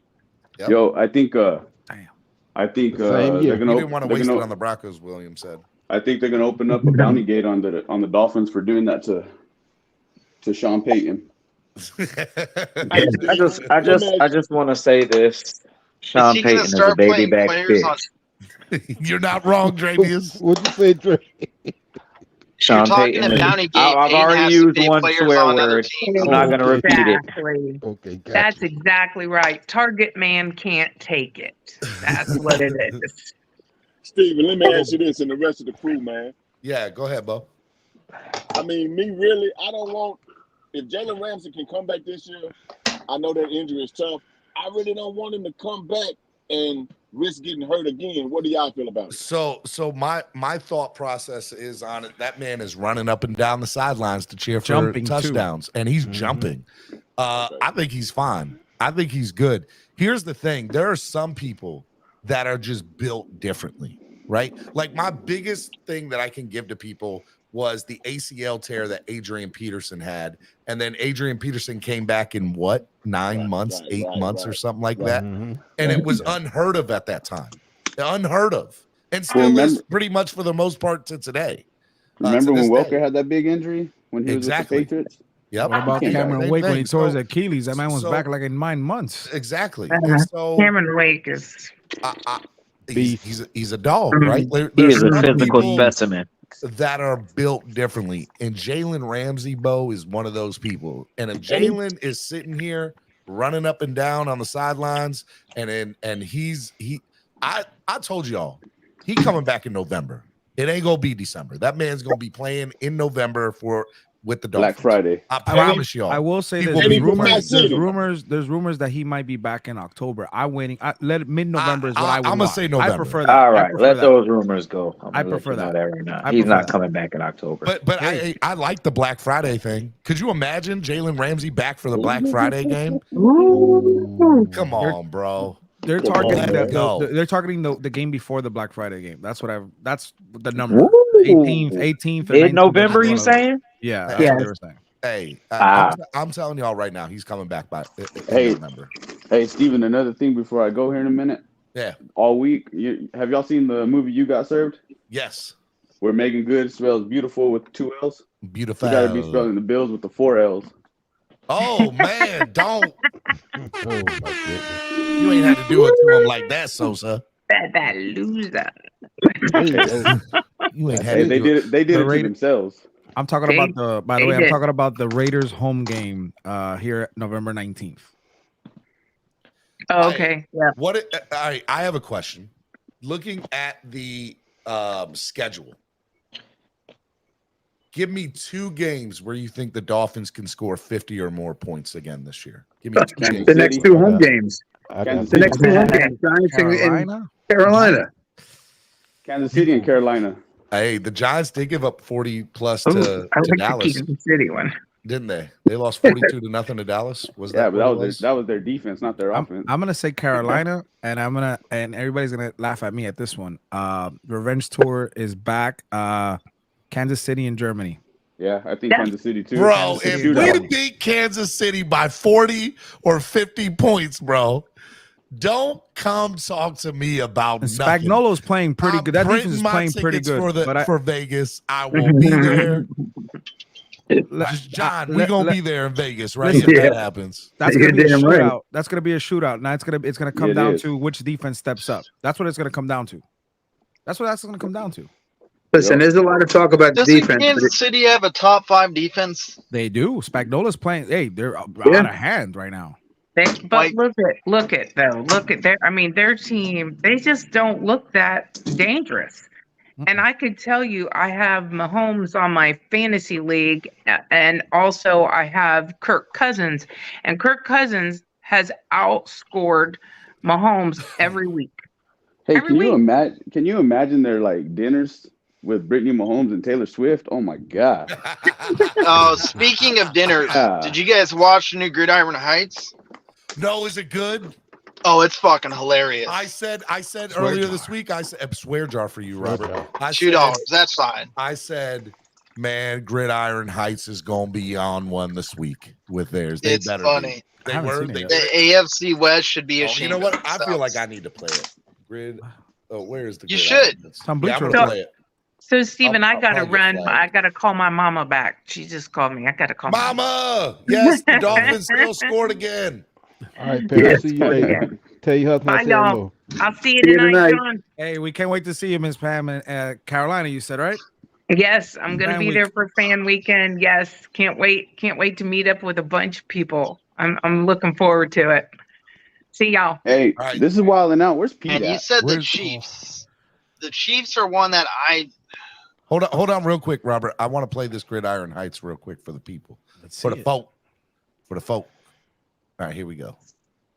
Chef Russell Wilson took over the Bronco last year and quickly fell on hard times. But now they're calling in the one guy who may be able to save it. This is the worst run restaurant in the history of restaurants. Are you always this mean, or is it just for the cameras? What's the most important part of running a successful restaurant? That everyone likes me. What? No. I work front of house, so I have to defend whatever Russ serves up. Lots of scrambles, the occasional duck, and a bunch of turnovers, baby. You know, my job is to run the place to the tables. But a lot of times, Russ just fakes the handoff. I'll just do it myself. What do you have? Our menu is unlimited. Menus need limits. There's just no way to run a business. Between you and me, the competition on the AFC West side isn't as intense as you think. The Chargers basically run a social media restaurant, but it turns out ultimately they don't even deliver. Hope you left room for dessert, my dude. Oh, God, it burns. Why does this keep happening? Raiders just hope everyone gets distracted by the show. Excuse me, this is not good. Yeah, that is correct. And with all the rumors, no one can even get into the Chiefs restaurant. Travis, are you meeting Taylor Swift inside? Oh, why is everyone making a big deal about this thing I bring up all the time? Yes, we won it for you, but it was awesome. It's a big change. Russ finally listened to me and agreed to wear a recipe wristband. It's so heavy. Service time, chefs. All hands on deck.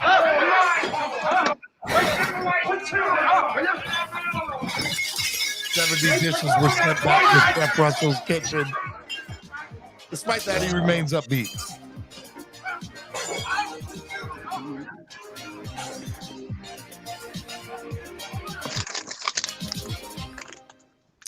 That was okay. It wasn't as good as I hoped it would be. I don't like how they did the whole thing about the Broncos and didn't even mention the Dolphins. That's one stupid. Time. That's why I'm like, I'm sorry. I'm not as excited. I'm a little let down by. I thought that one was pretty funny. It was funny, but they didn't even mention the Dolphins. So Yeah, Steven, but if you Sosa got brought you it got up 70 earlier. points scored on you. You wouldn't want to mention, the team that beat you that way anyway. 70 points. That's a college game. You don't need to mention the team that beat you to know that you were a Sosa loser. brought up right before you played the video. I mean, are you up to date, Steven, with the latest controversy going with Pete and the Dolphins community? No, what's going on? I've heard. I saw a tweet that said that they wanted to trade him to the New York Jets fan.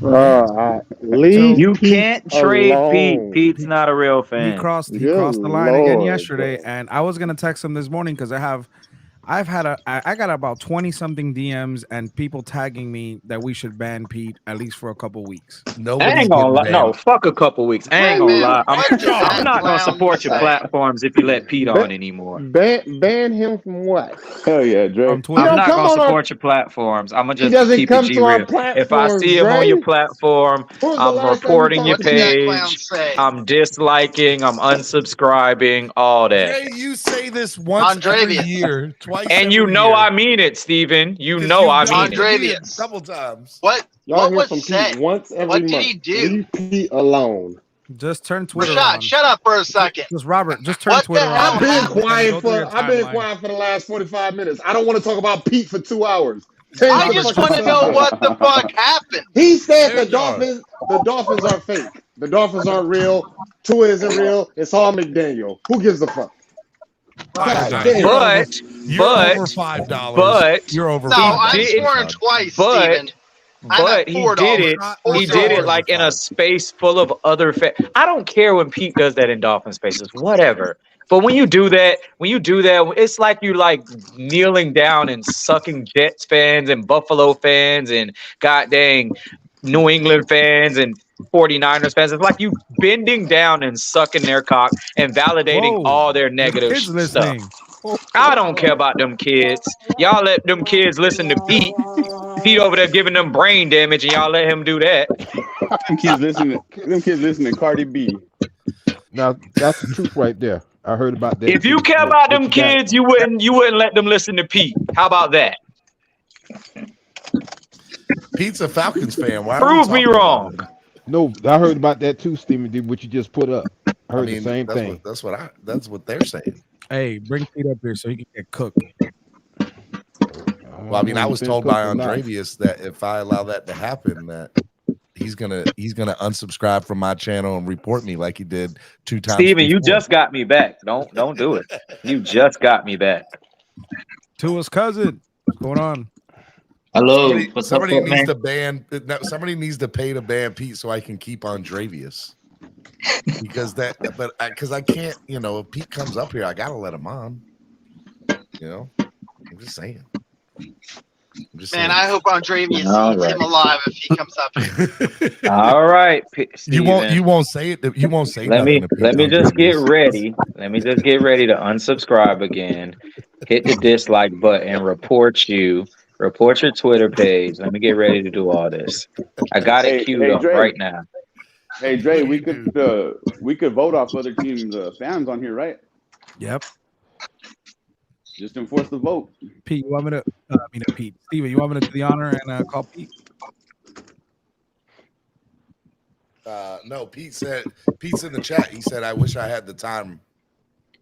I wish I had time right now." Hey, it's sad because I actually got love for Pete, but I just hate when he does it in other fan spaces. I can't do it. I can't deal with that. That's pathetic. I don't care how y'all want. I don't care how y'all want to word it. That is y'all pathetic. come up on my That is channel pathetic. and have a whole 20-minute conversation about Pete. Pete live in y'all's heads rent free. Pete, And bring up Pete. Who brought up Pete? Who was it that brought up Pete? It was Well, we Batman. go with Buffalo fans, so I don't know. Got the Buffalo fans coming out on some of these fans. So Chef Shu said there's no personal banning on here. Can never ban OG Pete, said by the ambassador. Now, if you want, because it is Wildin' Out Wednesday, you can That ban or doesn't time out check somebody out. by paying There them. absolutely is personal bans, Steven. You have clearly said if you get a chunk of money, you can ban someone. It's up here. Like you have to pay to play. Got to pay to play. So Chef Chew is just wrong. You can ban people. There's no personal bans. You can pay to. If I pay to ban someone, it's a personal ban. Steven, do you want to hear the audio? Just the audio. I'm put a player from my phone if you want. I don't care what he said. I have. Let me say it slower so y'all can understand. People are curious. I don't care what he said. He lives rent free in y'all's heads. Stop it. It's only a minute 40. That's all it is. He doesn't live rent free in our heads. We try to support you, and you keep putting him in our heads by letting him speak. Steven, you should put up. That's not living in my head. That's literally listening to the foolishness. Hey, first person. I'm not asking for that. I don't ever come up here like, oh, I would love to listen to Pete today. No, you give it to me. You should put a poll up. Get him, Pete. Drake. I'm crying. You should put a poll up to hear Pete's take. Oh man. I don't think he even curses. No, I don't need a poll for that. I am with Mr. Andrevian. Pope, what are you cooking, Mr. Pope? Now that I know generally what That's was not said, me. I'm good. Who's tapping? Who's cooking something? Tua's cooking. Sosa, are you cooking something? Nah, I'm headed to work. I don't know who's cooking something, but somebody. Tua's cooking something for Pete. Pete said to send it to him. Pete, you did it. What do you mean send it to you? You're the one that talked on there. You don't remember what you said? All right, screw it. Yeah, that falls on It's Aaron just Rodgers. over a minute long. Minute 40. All right, go ahead, play it. Screw it. I don't care. Okay, so the context again, he's in a Twitter space with the fans from other teams, and the host is a Tua hater. Let's keep that in mind. Okay. Let me know if you can hear me. Give me a thumbs up. Everybody all put right? yourselves on mute except for Batman. Like they think they put Tua in a higher pedestal of all these other quarterbacks around the league, and they run on the little stats. And look at the new stat they're making, right? They make up new stats. Oh, Tua is 10-0 versus the last 10 Super Bowl winning. Like, who gives a crap about that? They promote the highest and dumbest things. All I care about, honestly, is Tua in his last 7 games. That guy is under 500. He's 3-4 in his last 7 games played. You hear what I'm telling you? Then what you said about Steve Nash is perfectly correct. That's why I give credit to Mike McDaniel. He's the one scheming all of this. And at some point, I'm going to be the first one to tell you, Sosa, this motion is going to have Tyreek Hill out of motion, bro. This guy's going to be exhausted by week 10. He's already, this is too much. This is not going to sustain offensively. And I think it starts Sunday with Buffalo when Buffalo shuts down this Miami offense. And again, yeah, I don't think Buffalo's going to shut them down, but I appreciate you agreeing with me. No problem, man. That's all I wanted to say. It was music to my ears. I'm not a Tua believer. In fact, I got criticized for saying that Mac Jones is better than Tua just based on the fact that he can see the field better. He can actually see the field. This guy Tua just throws it to spots with a clock on his head. That's what his offense is. No, just This stop guy it, is Batman. I clocked, heard all I need and to he's hear. letting it go. Oh, it gets better. He says Buffalo's gonna blow us out. It's just unbelievable what we are witnessing. But again, I appreciate you. I don't letting me up. I'm not gonna agree with you there. I think that was him like last year. And that's a Tua hater. So I don't agree with you there. He said that Mac Jones, Whack Jones, He also is has said better Josh than Rosen. Tua right No, now. Steven, I don't care about none of that. Hush. Steven, that's not even the worst he said. Hold on. Not even Steven, the worst he said. this was in a 49ers fan space, and the topic of the space was Trevor Lawrence is better than Tua. And then he just came in and helped them make their argument and was just jumping on their side and was arguing against all the Dolphins fans to help out the goddamn 49ers fan. Pathetic. It's getting down on your knees, Steven. You support a prostitute. How about that? Worst part about his prostitution, he's not even getting paid. It was the first job. It was the first job ever. Prostitution, wasn't it? Right? Andrevius. First job ever. There is one problem with your statement. A prostitute gets paid. A doorknob I just said gets that. everybody I a said the turn. worst part is he's Hey, not you even didn't getting let me- paid. You didn't let me finish. A doorknob gets every turn. Boy, Why not Wednesday? Y'all are going ham on Pete today, boy. Pete, first of all, I'm not mad. I'm just disappointed. Like I'm I'm disappointed, Pete. Like, Steven, when are you not disappointed in this man's takes? That hands down is the most craziest, foolish thing you ever come out of your mouth. And it's not even. No, it's not. No, it's no, it's not. not, Steven, and you know it. No, it's not. This dude literally said he'd rather have he Josh started Rosen. off good, then he nosedive and crashed. Not your best take, Pete. Nah, Steven, but I gotta go. This dude went See on y'all a later. tape. My guy, All right, appreciate it, so brother. take care now. All right, talk to y'all later. All right, so Sosa, like, I can't take no more of this Pete foolishness. Can't do it. So, Steven, keep in mind, you're talking about the guy that said anybody but. You replaced both the head coach and the QB to include gas station. Well, I mean, look, if that's the case, then he evolved. He did say that he gave McDaniel credit for everything.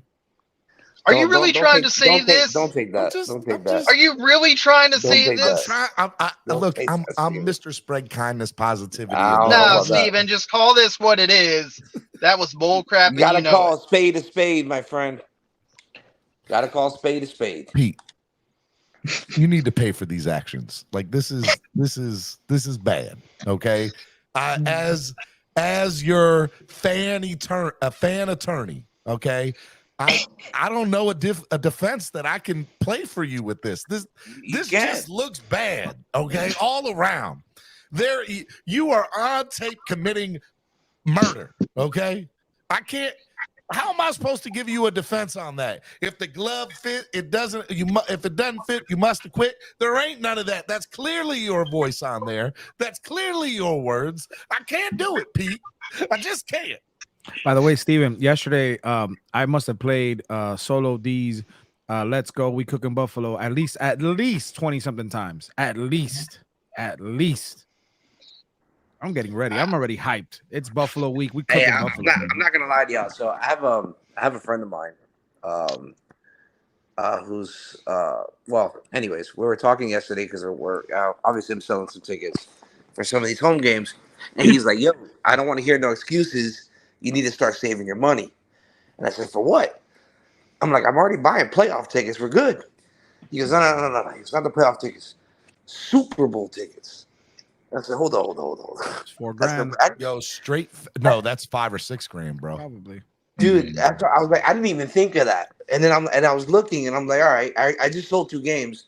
I sold the Giants, and I sold the sell the Cowboys game. You'll be good. The Raiders. Yeah. So then I was looking. I was like, damn. But the thing is, I want to go to the Cowboys. I go to see certain players. I don't go to see every team. I go to see certain players. Get a cheap set of seats now for your game, and for the Dallas. If I'm gonna do that, I'm gonna stay home and watch Sunday Ticket. Hey guys, I just want y'all to know that the 2 highest graded offensive players in the NFL, not the Dolphins, the NFL are Tua and Tyreek Hill. Mm-hmm. Yeah, say it one more time for Pete. Dude, no, I'm not saying anything for Pete. I don't talk to Pete is the same guy Dolphins fans up here. Rosen over Tua Tagovailoa. And he said it himself. So that's why it's okay. Let him be. Let him be cuckoo for Cocoa Puffs. It's fine. I just don't understand how you game plan for it. You can't. It can't be done. You can't. And listen, they're calling out. You know, Jeff Saturday. They're calling him out. So the question was, I just read it and I laughed. They asked Jeff Saturday, how do you stop Tyreek Hill? As far as like Jeff Saturday's plan to stop Tyreek Hill, and you know what he said? What did he say? Take him out of the game. Yeah. So injure him? Yeah, that's what he said. Pretty much. And that's a guy that gets paid millions of dollars to give you football takes. Yep. I mean, he could have said it in the sense of like, hey, you got to take him out in the sense of no, he didn't. I heard what he said. I listened to it. That man was legit. That's the only way to stop him. You got to take him out. He's talking about that target thing that the Saints did. I wouldn't say nothing like that because you can set some people off and they may actually do that. So I ain't worried about that. That's not what you got to worry about. They do that anyways. No, well, so here's the thing. Here's what I've learned over the last 20 years of being a football fan and also playing in high school and everything. There's just some players that are just straight dirty. Like, they're just dirty players out there. Matt Milano. Matt Milano's one of those. Mac Jones. Mac Jones, he's one. No. That's crazy. Has it? Can we have a? I mean, I know this is a Dolphins channel. Can we have a quick discussion? Has there ever been a quarterback in the history of the NFL with the reputation for being a dirty player? Like, how do you get that reputation as a quarterback? No quarterback. Quarterback can't be a dirty player. He could be a prima. How did Mac Jones find himself like on an island by himself of dirty quarterbacks? Like, how do you do that? You were going with this till just now. I ain't even been paying attention to all that. That allegedly he punched nuts. Did you see the video? No, in I slow haven't seen the motion video where he yet. punches Sauce Gardner. No, I haven't He seen really did punch. He did hit him. He really did hit him. He did hit him. Nah, but Dre, I'm an OG. Well, the and I'm NFL tell you said that something, they're I've just never heard gonna anything they're like just that. gonna fine him. They're not gonna Right. suspend him. Right. Oh, It's but Belichick. Remember, they're not.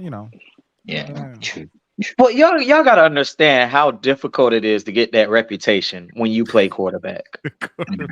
You got to shave points, man. You never seen The Longest Yard? Never in the history of literally never in the history of the NFL has a quarterback had the reputation dirty player. Let never. me Google that. Let me Google that. Hold on. I'm trying to go back. I Tom can think back. NFL. I don't remember no He's players not being dirty. like that. He's a cheater. There's a difference. Well, that's true. He's I a mean, cheater. yeah, prima donna quarterback. He deflates balls. Okay. Yeah, I don't know if there's ever been a history of a Mac Jones found a plot of land that said dirty quarterback play, and he said, I can't believe nobody has occupied this space yet. I can't believe it.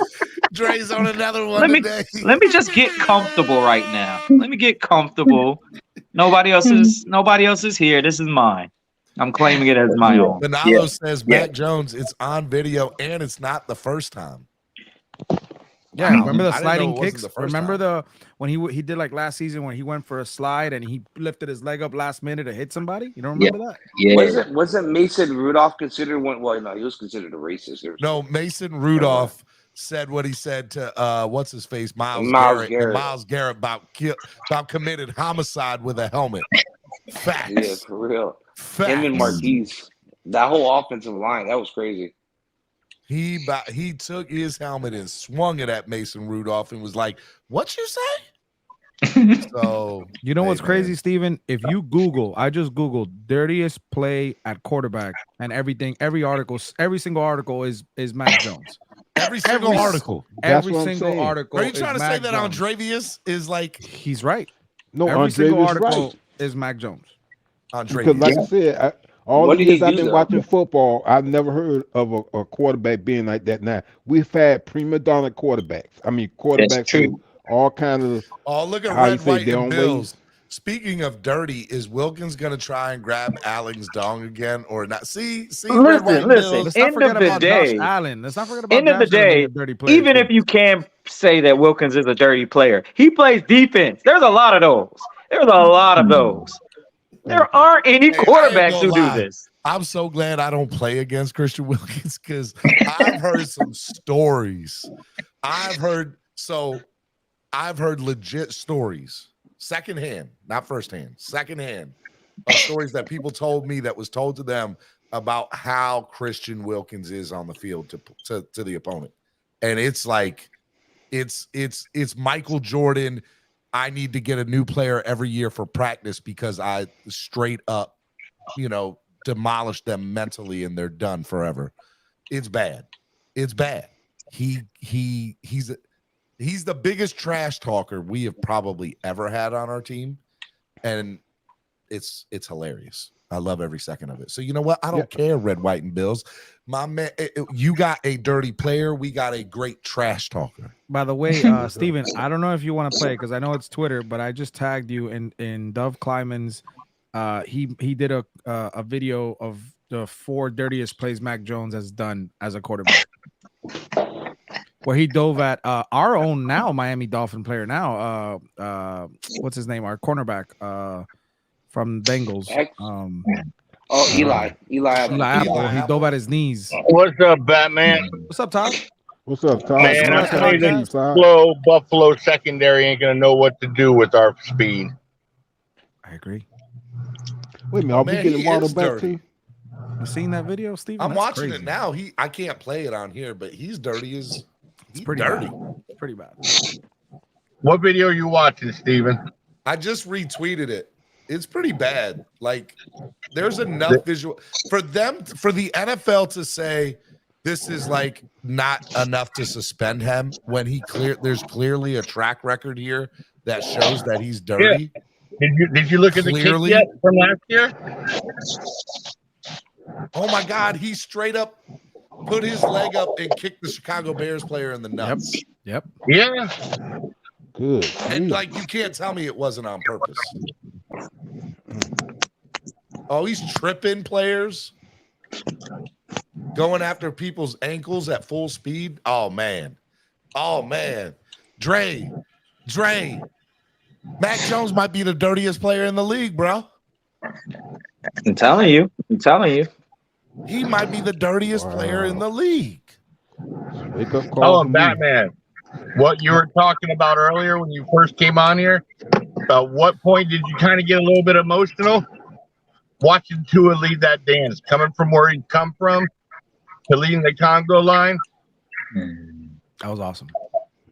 I think Jason Sarney, he did a video of that with Gloria Stefan. The Congo I saw it. That was awesome. Did y'all see the video of Tyreek saying can we do the celebration? Yeah.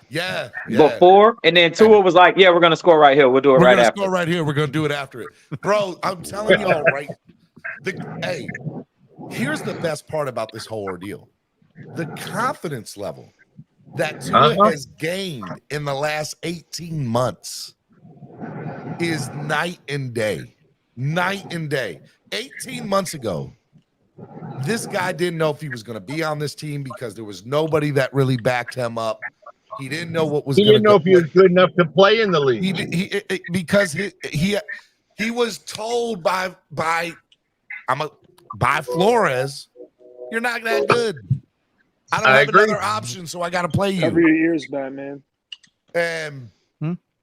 I said, cover your ears, man. Let's talk about Flores. Talk about what age. and I remember 14 months ago, 15 months ago, Tyreek Hill coming to the Dolphins, and then him being on his new podcast, and then him saying, "Tua's that dude. Tua's that guy. Tua's that he is him."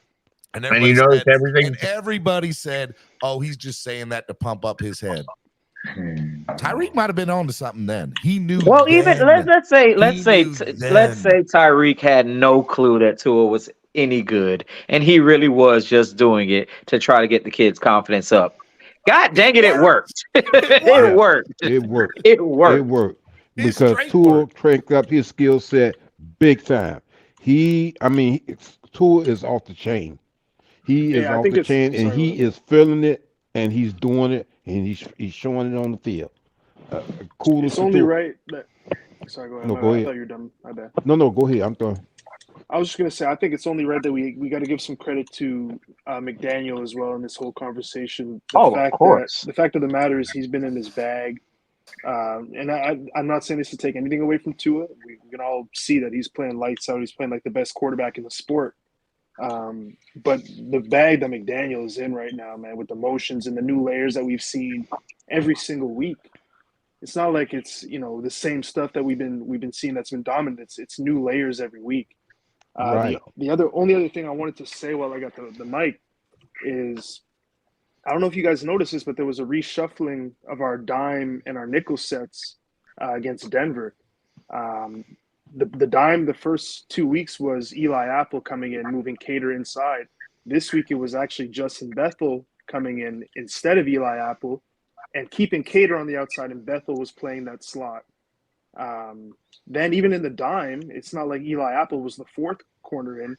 We were putting in Perry Nickerson in the dime set before Eli Apple came in. Eli Apple only came in late in the game when we were blowing them out, and I think that's when he might have gotten hurt. I think people kind of mistake.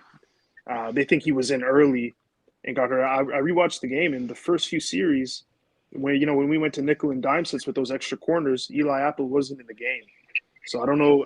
I kind of like it because to me it tells me that Fangio is making quick, reactions. We saw Eli Apple get a little bit abused, And he's not saying, I'm gonna leave it be. He's saying, let me put in Bethel, who's been playing lights out football, and I'm gonna correct the issue from jump right away. So I like that a lot. And then the last thing, we talked a lot in the offseason about rotating coverages is something we'd see with Fangio. I didn't see it too much in the first 2 weeks. I saw it quite a bit rewatching the film. When I was watching the game initially, I didn't really see it too much, but rewatching the game, I saw quite a bit of times where Javon Holland started, up with Deshaun Elliott with that too high look, and then he would go down into the box, leaving Deshaun to be that I'm gonna say this right now. I'm gonna say this right now, and I hope everybody hears me loud and clear. Javon Holland is the best safety in the NFL. You do know he's PFF's #1 ranked safety right now. Everybody be quiet. Everybody be quiet. Javon Holland can't know this. We can't have him know this. We got contract negotiations coming up this offseason. He was already told this on ESPN yesterday. Let's keep pretending Derwin James and Mika Fitzpatrick are better than him, okay, guys? He was already told this yesterday. God dang it! Best safety in the NFL. Bro, we can't afford him if he's the best safety in the NFL. Oh my God! I want you to realize, by the way, Greer's track record. Y'all talk about his track record with O linemen, okay? And I know he gets heat for that. By the way, great O line right now, right? But look at his track record with people in the secondary. Can we say he's one of the best GMs to draft people in the secondary? He knows he knows. The man knows. He drafted Mika Fitzpatrick. He drafted all these people he's drafted. Stop it. The man knows Javon Holland is a dog. Hey, as of right now, assistant coach of the year is Coach Barry. Oh, assistant coach of the year? Just bring it up. Butch Barry. Sticky note, man. Sticky note guy. Look at how Chris Forrester who? Chris Forrester who? Y'all tried to tell me them sticky notes don't work. Hey man. Right on that talk about Butch Barry. Butch Barry is hands down. Look, I'll say this. I'll do you one better. Butch Barry might be the best Dolphins offseason coaching acquisition, not Fangio. And I say I was 100% saying, hey man, look, Dolphins right now, this is it. Fangio's that dude. Not expecting that all along. We brought in Barry and he was going to be. You all remember being that Dolphins fan sitting here watching people run open, quarterbacks have all the time in the world and going, why can't that be us? I want to say one thing, Steven. I want to say one thing about what you said about Butch Barry. Sorry, go ahead. Go ahead, Crazy Dolphin. No, I'm sorry. I just want to say real quick. Look at the last 3 games how Tua jersey stayed white. He had one rush against Denver. That's it. One rush. No hits, no nothing. One rush. One time in 3 games and has only been touched, I think, a total of 5 times. Yeah. He's only been touched 5 times in 3 games. Steven, I want to point one thing out though. So when you talk about how good the O-line has been, I think you have to be I'm not saying you have to be careful, but when you talk about how good they've been in the pass pro, you have to give credit, I'll say, to McDaniel A for the scheme. I agree with you. The quick release, right? I get that. But where I'm with you 100% with the Butch Barry praise and the O-line praise is when we talk about the run game, because we haven't seen them run block like this, I think maybe ever. So when you talk about the O-line, I think, when you talk about Tua's jersey staying clean, I think a lot of that doesn't necessarily go to the O-line. They've been protecting, but a lot of the times he's getting the ball out ASAP, right? But when you talk about the run game, that's where I've been most impressed by them. Yeah. Listen, Omar Kelly said a bold statement, and he loves doing this for shock value. But if the O-line keeps playing like this throughout the year with their run blocking, I might have to agree. I mean, it's only week 3. I'm not going to say I agree yet. But he said he thinks this O-line playing the way they're playing is better than the unicorn line. As of right this second, you can't argue that. I'm going to tell you, Omar Kelly has been the most critical reporter of this offensive line over the last 15 years. The most critical. He has ripped the Dolphins for their offensive line woes. For him to say that, that's a big deal. I think it is. Whether you like him or not, that's a big deal. It's a big statement for him to say. Big statement. I kind of like Omar. I disagree with him a lot, but I don't got no problem with him. Omar's that guy. I like him. He's a good guy. All right, hey, Miami Sports Music's #1 Miami fan morning show, Clock Blockers, right here on the Miami Sports Music Podcast Network. Hit the like button, donate to the channel, help the channel grow. Share the link, let people know that we're live. Over 160 of y'all in here. It is Wildin' Out Wednesday. We're keeping the party going. I got somebody in the back. Y'all like them. Crypto's in the building. What's up, Crypto? What's up, Crypto? Hey, what's going on, everybody? I'm gonna have to channel Andrevius. What are we crying about here? What are we? I don't think anyone's crying, bro. Nobody's crying here. There's been absolutely no crying today. We're bigging up the Oh, team. okay. We're not even arguing about anything. I'm just checking. I figure I had to channel the homie Andrevius and ask what I know we're crying you're about. used to showing up to a platform and there being crying, but there is no crying today. Okay. It's all good. What's happening? Triple S, you switched the icon back, man. Yeah, man, it's Bills week. I had to switch it back to that bum Josh Allen. You already know Right. what it is. Exactly. You already know what it is. Mr. Game Winner in the dirt, Allen. Exactly. Hey, Stephen, I know there's no band. That was a fork. He was but I don't think practicing we on should his have any slider and his Buffalo fork fans ball. up here this week. What'd you say, Todd? I don't Mark think is we should have absent. any Buffalo fans up here this week. Of course. Michael K and Marcus went on a leave of absence. No, they were on the show with Ali, and then also on Michael K was. Yeah. He's the only one around. Him and Josh. Yeah. Mark went on hiatus. He gonna tell you he had a business trip this week. So do the Dolphins. They got a business trip too. Going to Buffalo. Going to Buffalo. They gotta go to a business meeting on Sunday at 1:00 Eastern Standard Time at Orchard Park. They got to close a deal. I keep hearing Buffalo say, "What defense have you played?" Okay, well then name me the best quarterback you guys have played this year. No, we played a good defense. I don't care about that. I don't care about none of that. It's score gets settled when we play them. I don't care about who we played and who they played. Let me legit ask head to head is what counts. If the Dolphins do kill Buffalo, like what is the reaction from everybody if we kill Buffalo on Sunday? The Super Bowl. If we kill Buffalo, yes. Pete better come out with an apology. You know that ain't happening. Why were we looking for that from him, Batman? That's what I'm looking for. But seriously though, Or anything, we don't want Pete to change his habit because it's been going the opposite of whatever thing Pete's been saying. That's true. So let him stay on the same trajectory.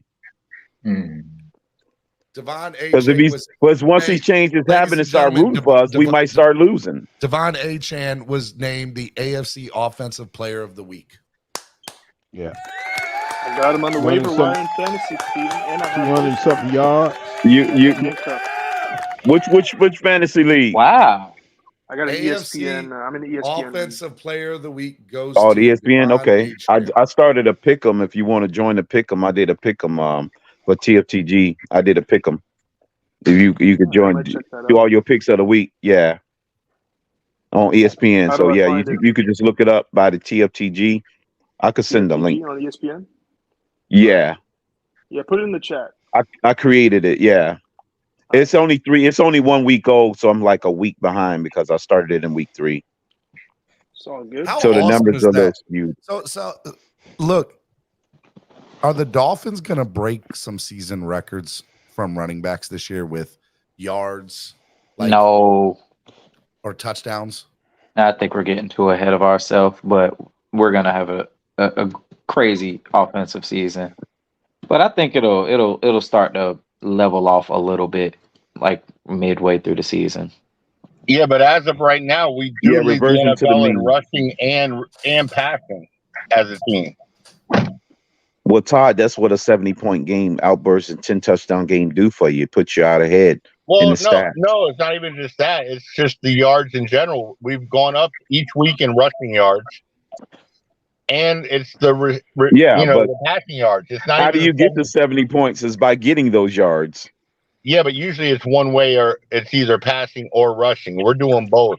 Hey, I know we said this a couple of days ago, but now it's official.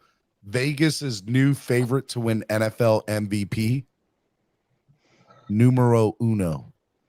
I thought it was already that last week. Well, PFF just released it an hour ago on Twitter saying Tua is the new favorite to win NFL MVP at plus 340.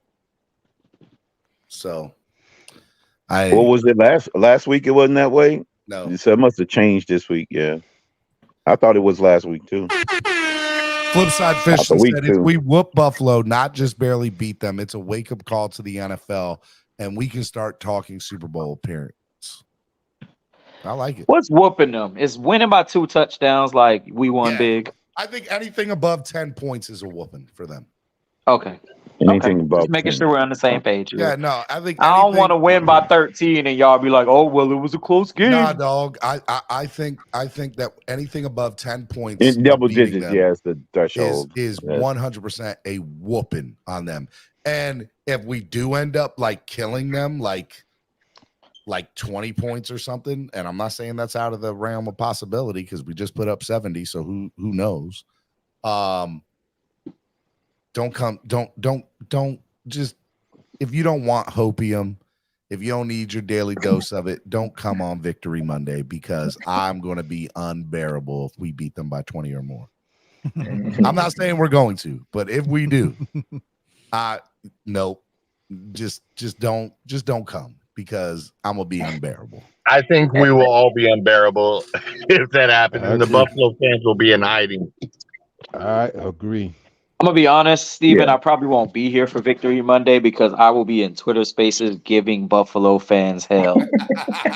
Try to be nice. Try to be Terrorizing nice, them. Andrevius. Try to be nice. Nope. I'm telling you, if we beat them by like really kill them, Don't be a mean guy. Hey, Dolphin fans have every right to walk into any space and smack, not physically, but like. Dude, if we're up like 35-14 fourth quarter, I'm going to be in all of their YouTube channels. I'm going to be trolling like I'm not going to say it. I'm going to be texting Dan Mitchell.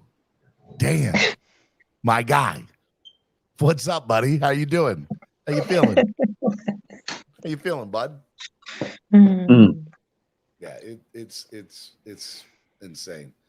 Yeah, so week 3 NFL players of the week. AFC offensive players, Devon Achane. Bills linebacker Terrell Bernard is defense. Special teams is Colts kicker Matt Gay. NFC is running back Kenneth Walker. Defense is Lions defensive end Aiden Hutchinson. And special teams is Cardinals kicker Matt Prater. Hey, CB83 in the chat room. CB83's in the building. What's up, CB83? Check out CB's breakdown that he does. He did one. DJ Max said Dan Mitchell's gonna block me because I'm not letting up. I like it, man. Look, I here's so all right. So, oh my goodness, hey guys, look at this. I'm so mad. I'm so mad at Noob. What do you say? Oh my goodness, look what level 2 Noob did. No, he didn't. Probably got me on there. He got me. Okay. He said, look at the way Josh Allen looks at Stephen D. You can't tell me he's not secretly a Bills fan. Right. He photoshopped me in there. That's so good. Oh man. I ain't gonna lie, that one. You got me there, Noob. That's a good one. You got me there, Stephen D. I didn't know you was partners with Josh Allen. I didn't either. I didn't think I had met the guy. I guess I didn't know, I didn't know that I had met him. I mean, I didn't know. Wow. All jokes aside, guys. All jokes aside. When Tua made that no-look shovel pass, oh my God, did you not get a little horny? Bro, Whoa. No, I know about that part. I don't have no problem saying it. I did. 100%. No, I didn't said, have what no just Boner happened? Central over here. It I was said, what Boner just happened? Central. I said, what? I said, what just happened? That no way that just happened. That Patrick Mahomes is the only one allowed to make that kind of play. Not Tua, not a Dolphins quarterback. No, he did it 2 times, and I know it was. He did that toss. Unless I missed that one, he did another one. Insane, absolutely insane. And he threw one ball. He threw one. He did one play where he was looking at one of the right receivers and threw the ball. I mean, threw the ball the other direction and completed a read to it. And he's reading the defense like he knows it. So he's to me, he's made a big jump up, and I'm very pleased with him. Big jump up, skill wise, and he looks strong too. Where's Devon Achane on the Rookie of the Year voting? He won the player of the Rookie of the Week. I know, but I'm saying I can see him being in there for Rookie of the Year this season. It's gonna be hard because you got Bijan Robinson. Don't forget, so he has to continue playing great. Yeah, Bijan Robinson with the Falcons. Yeah. Well, don't the NFC and AFC each have one? That's true. Good point. Yeah, each conference. Yeah. Player of the week, defensive player of the week. He has to continue, and I think if listen, that kid, the sky's the limit. He's impressive. He has the speed. I love the play, like when people after, I think on Monday when everybody was doing the film where he didn't score a touchdown in that one, but where you see all the players from Broncos, it was like 7 guys. They were on the floor from that one play. That's impressive. That's just impressive. That's amazing. Yeah, he's the type of person that you can break. He calls you to break your ankle easily, just trying to run and catch him. He's an ankle breaker. All right, let me ask y'all a question. What do the Dolphins need to do to secure a win on Sunday? Like, what is the most important thing the Dolphins have to do in order to win on Sunday? Keep Josh Allen off the field as much as possible. No, to have Josh Allen turn the ball over, force turnovers. I think forced turnovers, I would agree with that, is probably the number one thing. They need to get after. Like, Allen needs to have a horrible day. Yeah. I don't think that's the case. I don't think that we're the team anymore that needs to force their offensive mistakes, because I feel like we can compete and score anytime we touch the ball. For me, with that being said, I look more to the offense, and I think that it's just continued balance from McDaniel. I think a part of it is also going to have to be continued getting the play in on time, just continued excellent function of the offense. And I don't think they'll be able to compete with us. I think the defense will get 1 or 2 stops, maybe more if we're lucky, hopefully. And our offense is just going to continue to dominate. I think if we continue offensive domination, we're cooking. Batman, what do the Dolphins need to do to beat the Bills? Yep. We got to find a way with Alec Ingold. Not saying to get him hurt, but keep Matt Milano in check. Also, I think Estefan hit it yesterday. You know how McDaniel has a new dynamic to the offense every week? Maybe incorporate a little bit more Durham Smythe in the pass game, or Easy Ekuzama. Incorporate something different into this offense for this game, where they're not going to see it coming. They're not going to see it. And then incorporate what we just did too. Like, bring that triangle offense throughout the whole game, and then incorporate Easy handoffs like a running back and Durham Smythe in the passing game. They're not going to see that coming, Steven. They're not going to see that coming. They're not at all. Oh, what's the story with River Craycraft? Is he still out of injury?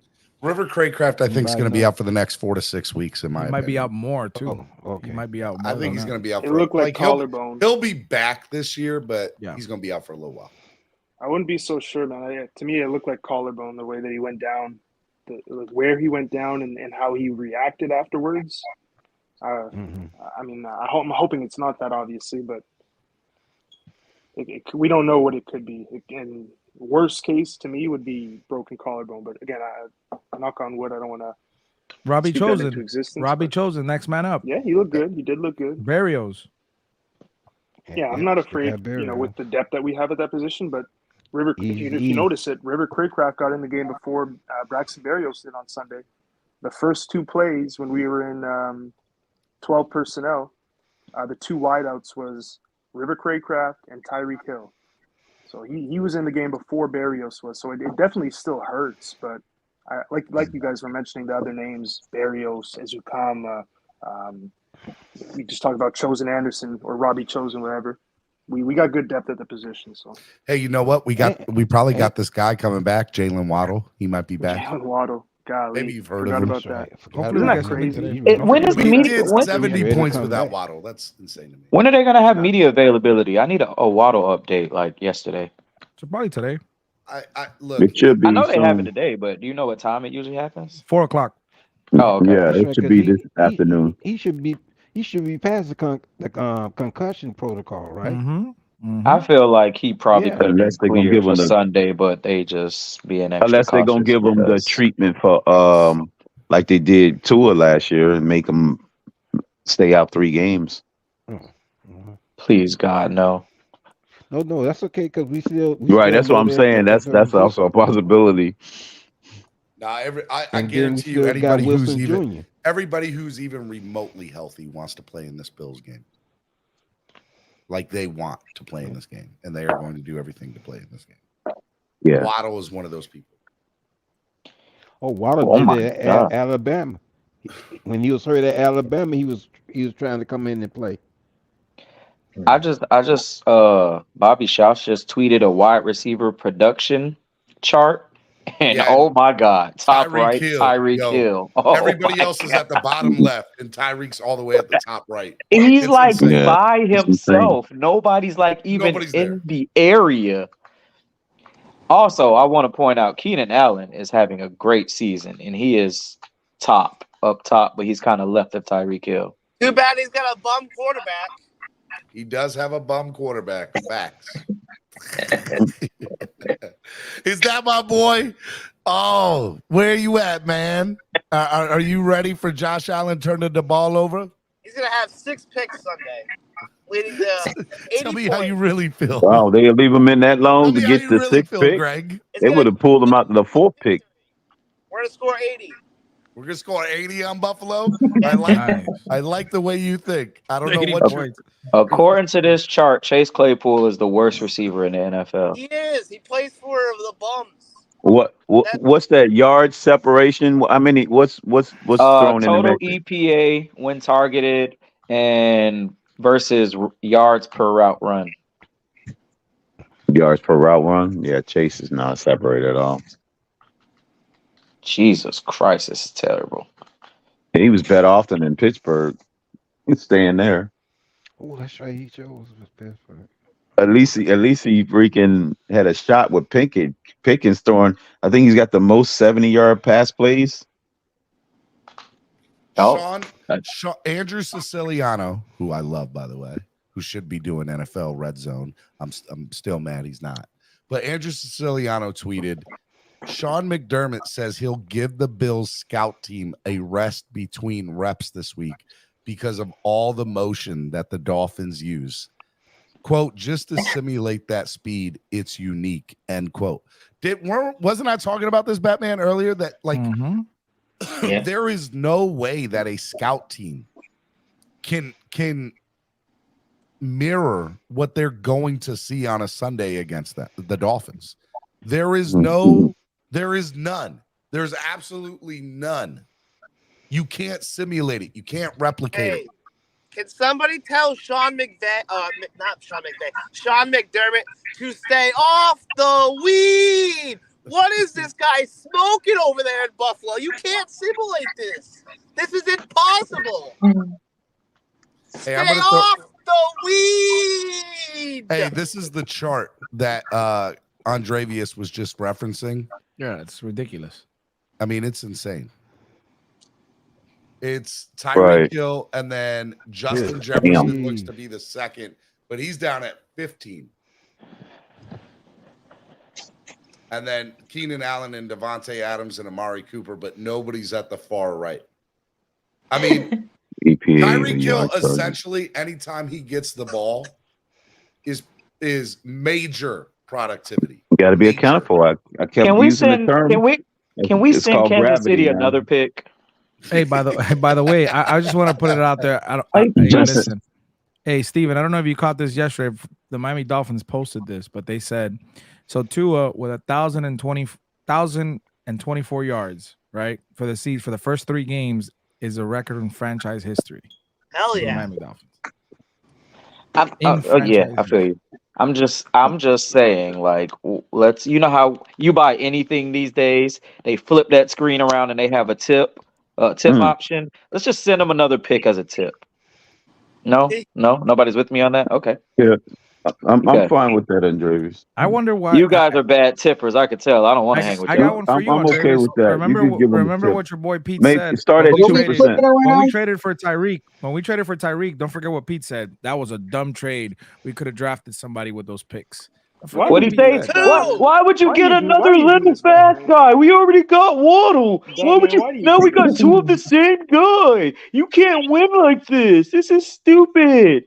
Boy, I feel like Chris Greer should be fired. Everything's going so good. We need Pete right now. There's nothing to argue about. So we got to pull him up. That's true. Right. We don't need to pull him up. There's plenty of dumb crap he said without bringing him up. I can't believe y'all get so. We just need Pete to be the same because if he changes, that means our fortune might change. I ain't trying to disrupt that. That's a good point. On the back end. We need Pete to be the same. Why do you want to cut Deshaun Elliott? Real quick, Why are we trying to change Pete's habits? Because we're having good fortune off Pete doing what he's doing. Hey, Listen. Deshaun Elliott is a boss, bro. That dog is a dog. Why do you want to cut Deshaun Elliott? So is he forgiven? Is he forgiven for his offseason? Yes. No, is 100%. I still haven't changed the what is this called? The thing where it says cut Deshaun Elliott, and I refuse to change it. Why are we talking about cutting Deshaun Elliott? Because of the second day, the first day he was a Dolphin, he tweeted. What did he tweet? Something about Lamar. He wanted to bring in Lamar. Yeah. He told Lamar come to Miami or some shit like that. Yeah, that's what it was. Never forget, right, Dre? Yeah, the big old try to get him canceled. Andrevius doesn't believe in much forgiveness. He has forgiven, but he doesn't believe it often. I mean, Andrevius and me can go have a drink because there's just some things that I'm done forgiving. I'm with you on that. But like, there are certain things I'm just done with. But yeah, Andrevius, I'm not for cutting a linebacker. We have a hard enough time finding decent ones. So cutting a decent one, that's problematic right now. Now, if you give me a good replacement for him, I won't argue with you. But I need a good replacement. Put in some random body. It doesn't matter. Cut Deshaun Elliott. All my homies hate Deshaun Elliott. Dre, don't sound like the Peter top safety right now. If you want to put the feelings aside, he's playing like a top safety right now. Do we still have Trill Williams, or is he gone? Nope. No, he's gone. Oh, no, that's Batman's favorite player. Y'all know how I feel about my boy Trill. He gone. He's on somebody's roster, actually. No, he's not. I don't think he is. He's not. I think he's. Bring him home, Steven. Bring him home on the couch. Bring him home, Steven. I believe he's at Y'all home know on the how I couch. feel about my boy Trill. I love Trill. Book him home. Bring him home, Steven. He's a free agent. Steven D. He's Hold a on, straight Steven and free Batman. agent. Steven and Batman, don't worry. He's going to be back next year in training camp just to get cut again with 0 career snaps. Don't worry. He'll be back next year. Y'all leave my boy Trill alone. Hating, man. Steven, let's be real clear about something. Just because you run something doesn't mean it you hate Liam belongs. Eichenberg, and he's actually on the roster. So what's the difference? Batman? That's by At least default. I'm He got drafted. A guy that's on the couch. You hate a He guy got that's on the drafted roster. though. That's by default. He got drafted. Actually, here's a legitimate question that I have no idea what the answer is to. How many bad blocks did Eichenberg have last game? Oh God. That, like, I'm not being a troll. I'm not playing a gotcha game. I didn't notice him, but that doesn't mean he played well. Listen, Robert, I still haven't had breakfast. You're trying to ruin my morning. Come on, Robert. I'm asking a legitimate question, Batman. What's going on with Connor Williams? Because Connor Williams and Tua finally seemed like they were on the same page as far as snaps. And then Liam came in and started doing what Connor was doing before. Because the Dolphins never played Liam at center at all. Oh my God. First time ever playing center in a game. I was like, the snapping has been great this game. Then Liam comes in and he's doing all these bad snaps. And I'm like, oh my God, what is this? No, but didn't Connor Williams get dinged up? And that's why they brought in, that's why Liam was playing. I said he got dinged. Is Connor Williams out next game? I hope don't not. know. Jesus. I don't know what his injury was. It said it was a lower body. So he fell on his own. In that play that you see A-Chain tearing everybody up and everybody's on the floor from Denver, Connor, he was going for a block and then he just fell. Like he fell forward and nobody hit him. Nobody touched him. Rick, I am not begging for Connor Williams. I am just telling you that he is definitely better than Liam Eichenberg. Okay. I am begging for Connor Williams. I'm not begging for Connor. I am not too proud. Those words in my mouth. Liam is terrible. Look, I'm telling you right now, there's two people I want the Dolphins to go out and get. Another center, okay? Because they just need to have a real center on the roster. A legit center, okay? And I want them to go get Aaron Donald. Make those. So then what will we do with Connor if we go get a real center? He'll be a backup. Yeah. He'll back up. He'll back up the guard. Man, okay, so we're losing Connor Williams to free agency. All right, good. Thanks for that, Steven. Well, it's time to draft a real center, anyways. We right? need a real center. We're gonna draft one. That is true because it's been a while. It's been a while because I think who was at the last good center we had? Pouncey. Mike Pouncey? Pittsburgh. Pouncey. Pouncey, I mean, y'all want to talk about real centers. Pouncey didn't play center in college. And he was one of our best centers ever.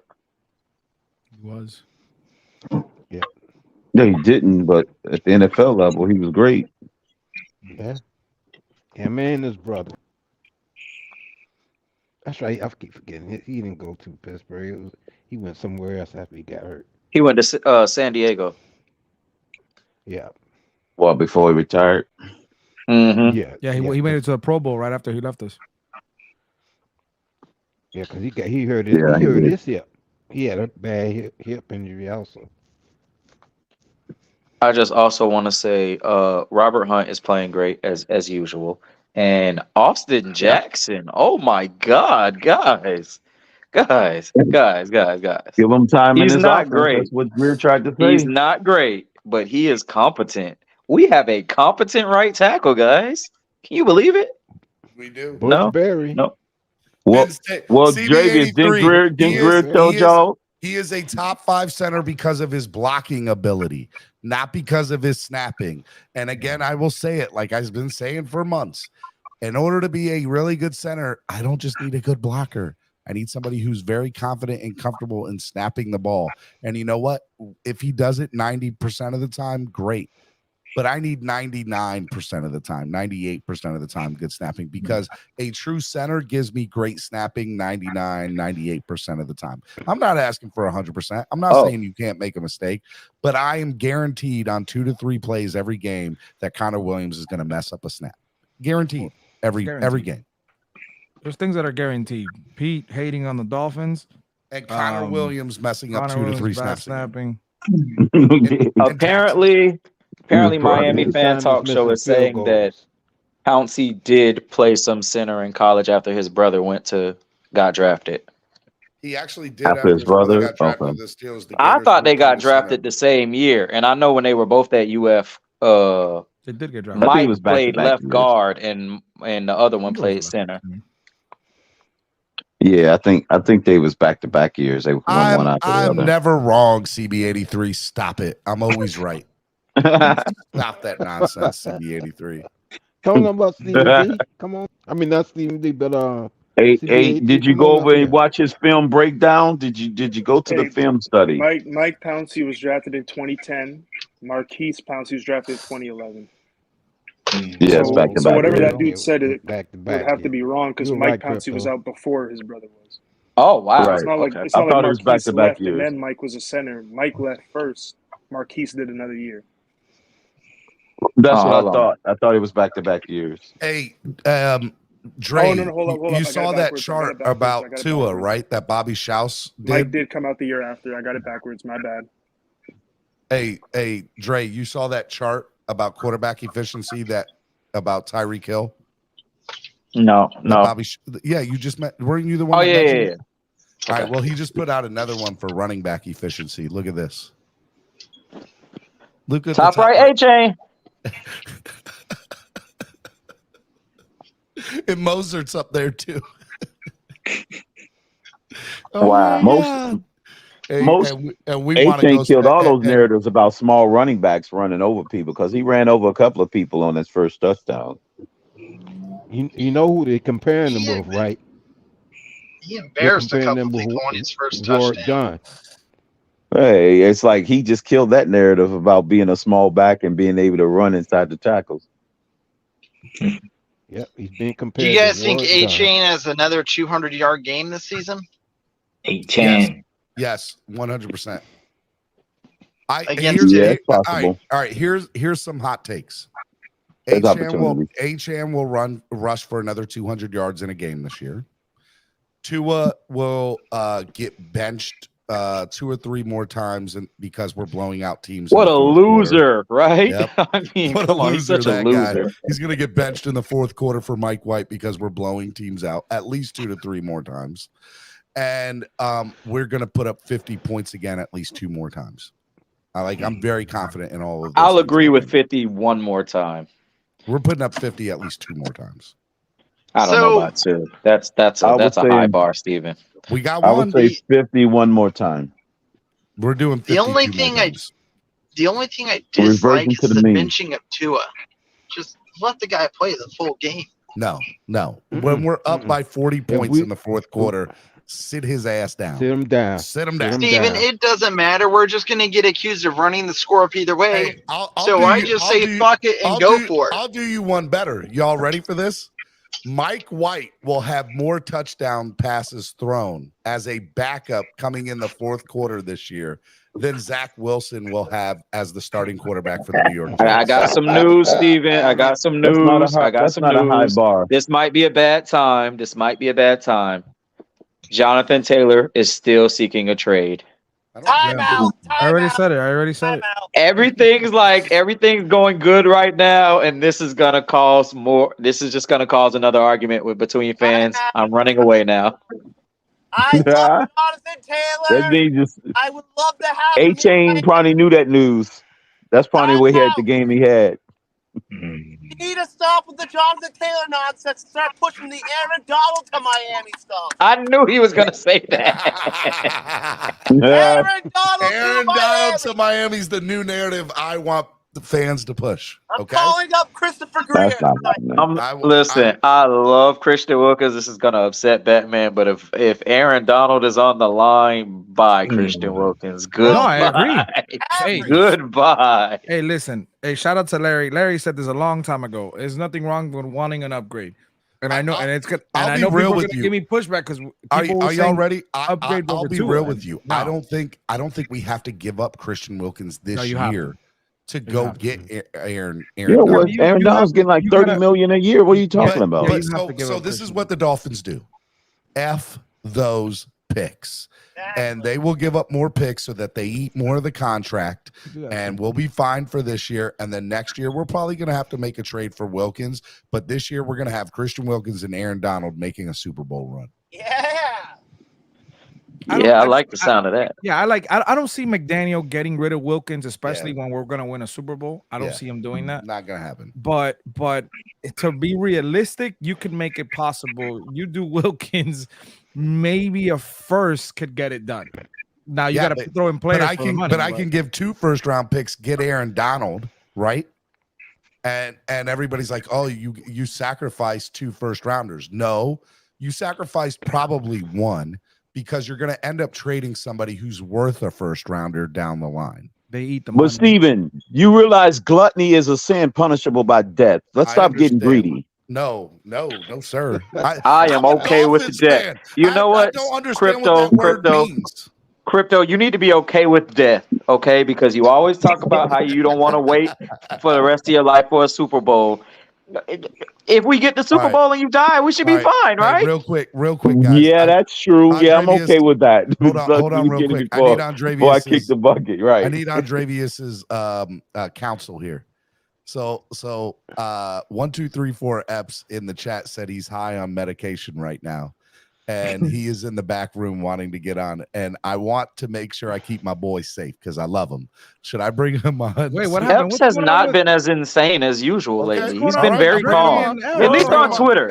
Eps has been very calm on Twitter. Sure you were good. I just he wanted to has make been sure you calm were on good. Twitter. Barely noticeable.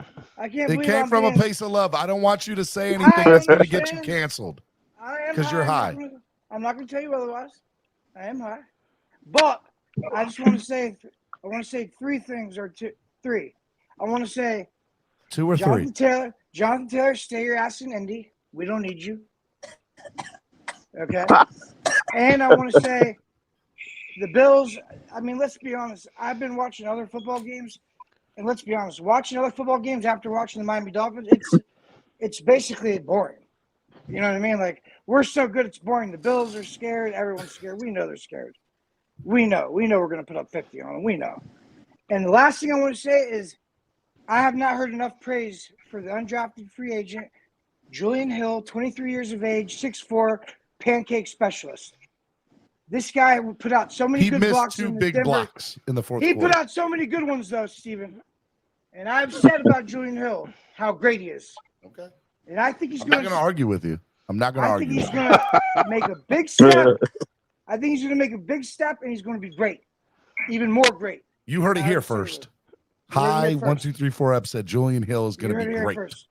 And as far as Devin A-Chain, I'm more than 3 things right now. But as far as you're Devin at like A-Chain, 7. You're at like 7 now. As far as Devin A-Chain goes, putting up. You remember the first 6 things you said? It's Ronnie not. But Devin A-Chain is his first touchdown was the most impressive. I rewatched the game. He is so good. He's going to put up multiple 200-yard games. I mean, honestly, he might break a record. He might break a Jai's record. That's what you said. He might break Eric Dickerson's record. I don't know. That could be the drugs talking, but probably is. And I love all you guys, and I can't wait to have Victory Monday. And that's all I'm going to say. I'm going to leave it right there. And you guys have a wonderful blessed week. Eps, while you're high and talking, tell the people before you leave to donate and hit the like button and share. Tell them. Oh, dude, open your wallets. It's only a couple of dollars. I mean, hey, listen, I went to the hospital. Aspirin cost $20 at the hospital. It's not that expensive to donate. You know what I mean? Just help the channel out. This is what Stephen A. and every Batman, they all do this. This is their job. They need help. Like, comment, subscribe, all that shit, dude. I mean, come on. Come on. It's not that hard. It's unacceptable not to. I mean, really. Just don't tell me you were. You, Eps. You're the man. Smile with it. All right, Eps. Ladies and gentlemen, 1, 2, 3, 4 Eps. Be good, buddy. Hope you feel better. Thank you very much. Thank you. I was nervous. I was like, I don't want to put my boy in a bad spot, you know. What happened with Eps and Dre? I'm confused. What? Dre? You said Dre and Eps had an issue or something? No. What I was saying was I wanted his counsel because, you know, look, when people are under the influence, they say things. And I don't want Eps. I did not want Eps to get canceled, but he didn't say anything that would get him canceled. He said he was good. He was good. He was really good. If we were coming off of a loss, I would have said no, don't do this. He's gonna come up here and say something insane. I was trying to protect Eps from himself there, but he did good. He did great. He did great. I love Eps. Roach is in the chat. No, he's not. Yes, he is. That's Roach. Roach. Oh God. That's Roach. Shout out to Roach. That's Roach. That's Roach. Shout out to Man, Roach. Hey, Jesus. I've been Wow. seeing Jags Junkie come on the Twitter Spaces. I didn't know that was you. That's awesome. Roach. Who this man? It's awesome. I used to have so much love for Roach, and then he sold out. Ugh. Trevor Lawrence, baby. Hey, listen, Roach is the man. If it wasn't for Roach, I wouldn't have this equipment. I wouldn't have his equipment if it wasn't for I wouldn't Roach. have the equipment that I have without Roach. Shout out to Roach. Facts. Shout out to Roach. Yeah, I want to say, Batman, for all your Eichenberg hate, man, I'm watching the All-22 right now. He's had maybe 2 bad snaps. I just got to the Chosen Sir, Anderson I deep know bomb. for a fact he had 5. Okay? I know for a fact he had 5 bad snaps. I don't know, Steven. I don't know if I trust your eyes, man, because so far You don't trust my you've eyes? been looking very solid. I mean, I know I wear glasses, but come on, bro. They're 20/20 with glasses, okay? They're good. Are you related to him, Triple S? Because you keep bringing him up like he's good. Are you related to? I'm black. I'm black, bro. What do you mean? Come on now. No, I just think you got to keep I've it never a heard buck. anybody I say think if you don't like a guy for past so much play, positivity from. you just got to keep it a buck, man. If he's playing well, he's playing well, right? And I'll tell you this. I'll tell you this. He might have And I even found- got special footage for Batman from Leon Eichenberg. Papa Paul. Listen, I'll say this. I've never. Well, look, he looked. Even though he's been atrocious with us since he's been here, even though he didn't play good at center, but that's probably the position he might be playing going forward in this league. That might. But be I don't think you could say he didn't look good at center. Like I'm watching it now. That's He what I'm looks pretty saying. good, That's but what I'm saying. no, That's probably his best position. To know? your side of the argument, Batman, what I will say is he came in late in the third quarter against a team who had been in the sun. They're not used to it like that. Who had been battered by us. They already given up 40, 50 points at that point. So he came in against a demoralized team. So that kind of is going to give him a leg up. So I will acknowledge that. But nonetheless, you still got to get on the field. You still got to play against NFL defensive linemen and linebackers, and he's holding his own. He's moving bodies. He's part of double teams that are creating holes. So I got to give Let's him talk his about this credit. though. If Connor Williams can play on Sunday, he's going to play at center. Do you feel comfortable enough going against Gregory Rousseau and what's his the other tackle? Ed Oliver. Ed Oliver. Those two going at Liam Eichenberg's neck. You're comfortable with that? Not as comfortable as if it's Connor Williams. And I will say I would be worried. I would be a little bit worried for sure. Again, I'm not projecting anything. I'm just saying. A little Sunday, college. I'm recapping. I'm not projecting, right? I'm not projecting future outcomes and future performance. I'm just recapping and giving kudos to a past performance on Sunday where I thought he looked pretty good. Now, I don't think he'll get absolutely killed if he has to play on Sunday, but it's definitely a big step down from Connor Williams, and I do see him potentially having some issues with that Buffalo defensive line. Uh-oh. My internet went out. You're still here. We hear you. We can hear you, Steven. Okay. Everybody went blank for a second. I was like, what just happened? I think the Matrix got me. So on A-Chain's long touchdown, his last It's touchdown. A-Chain, not A-Chain no more. My bad. He said no more like it was ever A-Chain. Right. He changed his name, okay? Eichenberg was a part of the double team that sprung that hole. It was right off of Eichenberg's butt. And A-Chain flew out of a cannon, barely was touched on the way to the end zone. So you're saying Liam Eichenberg played well? I haven't gone through all the film yet. I just got past the A-Chain touchdown. I'm probably midway through the fourth quarter. So if Steven said he saw 4 or 5 bad plays, maybe they came later. A migraine from all this Eichenberg talk. I'm not gonna lie. I'm gonna listen to you on this Triple S because I'm not a tape guy. I don't watch all 22. I don't evaluate. What I do know is most times when Eichenberg and it's in the game, and from what I can just see, it's usually bad. I didn't really pay attention because I was at the game and I'm not looking at the O-line. Yeah.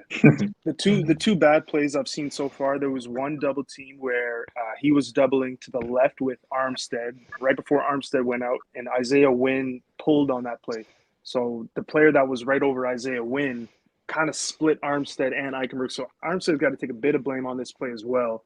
But I thought Eichenberg should have got more of a piece on him. And then there was another one where he went second level and the linebacker kind of juked him.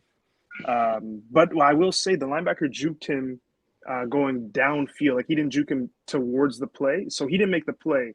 So while it wasn't a great play because it looks like he got juked out of his socks, he did force the linebacker to beat him on the wrong side, and he wasn't a factor in the play. So it's a bad play, but it's, you know, there's positives even in that bad play. Like I'm a receiver coach. That's what I do, my relation to football now. And when I coach my receivers, I say, if you're going to get beat, you know, especially when you're blocking in the box, you want to get beat to the correct side. Make the DB or the linebacker, whoever you're blocking, make them go the long way. And Eichenberg did that on this particular play that I'm talking about. So it's really 1.5 bad plays so far.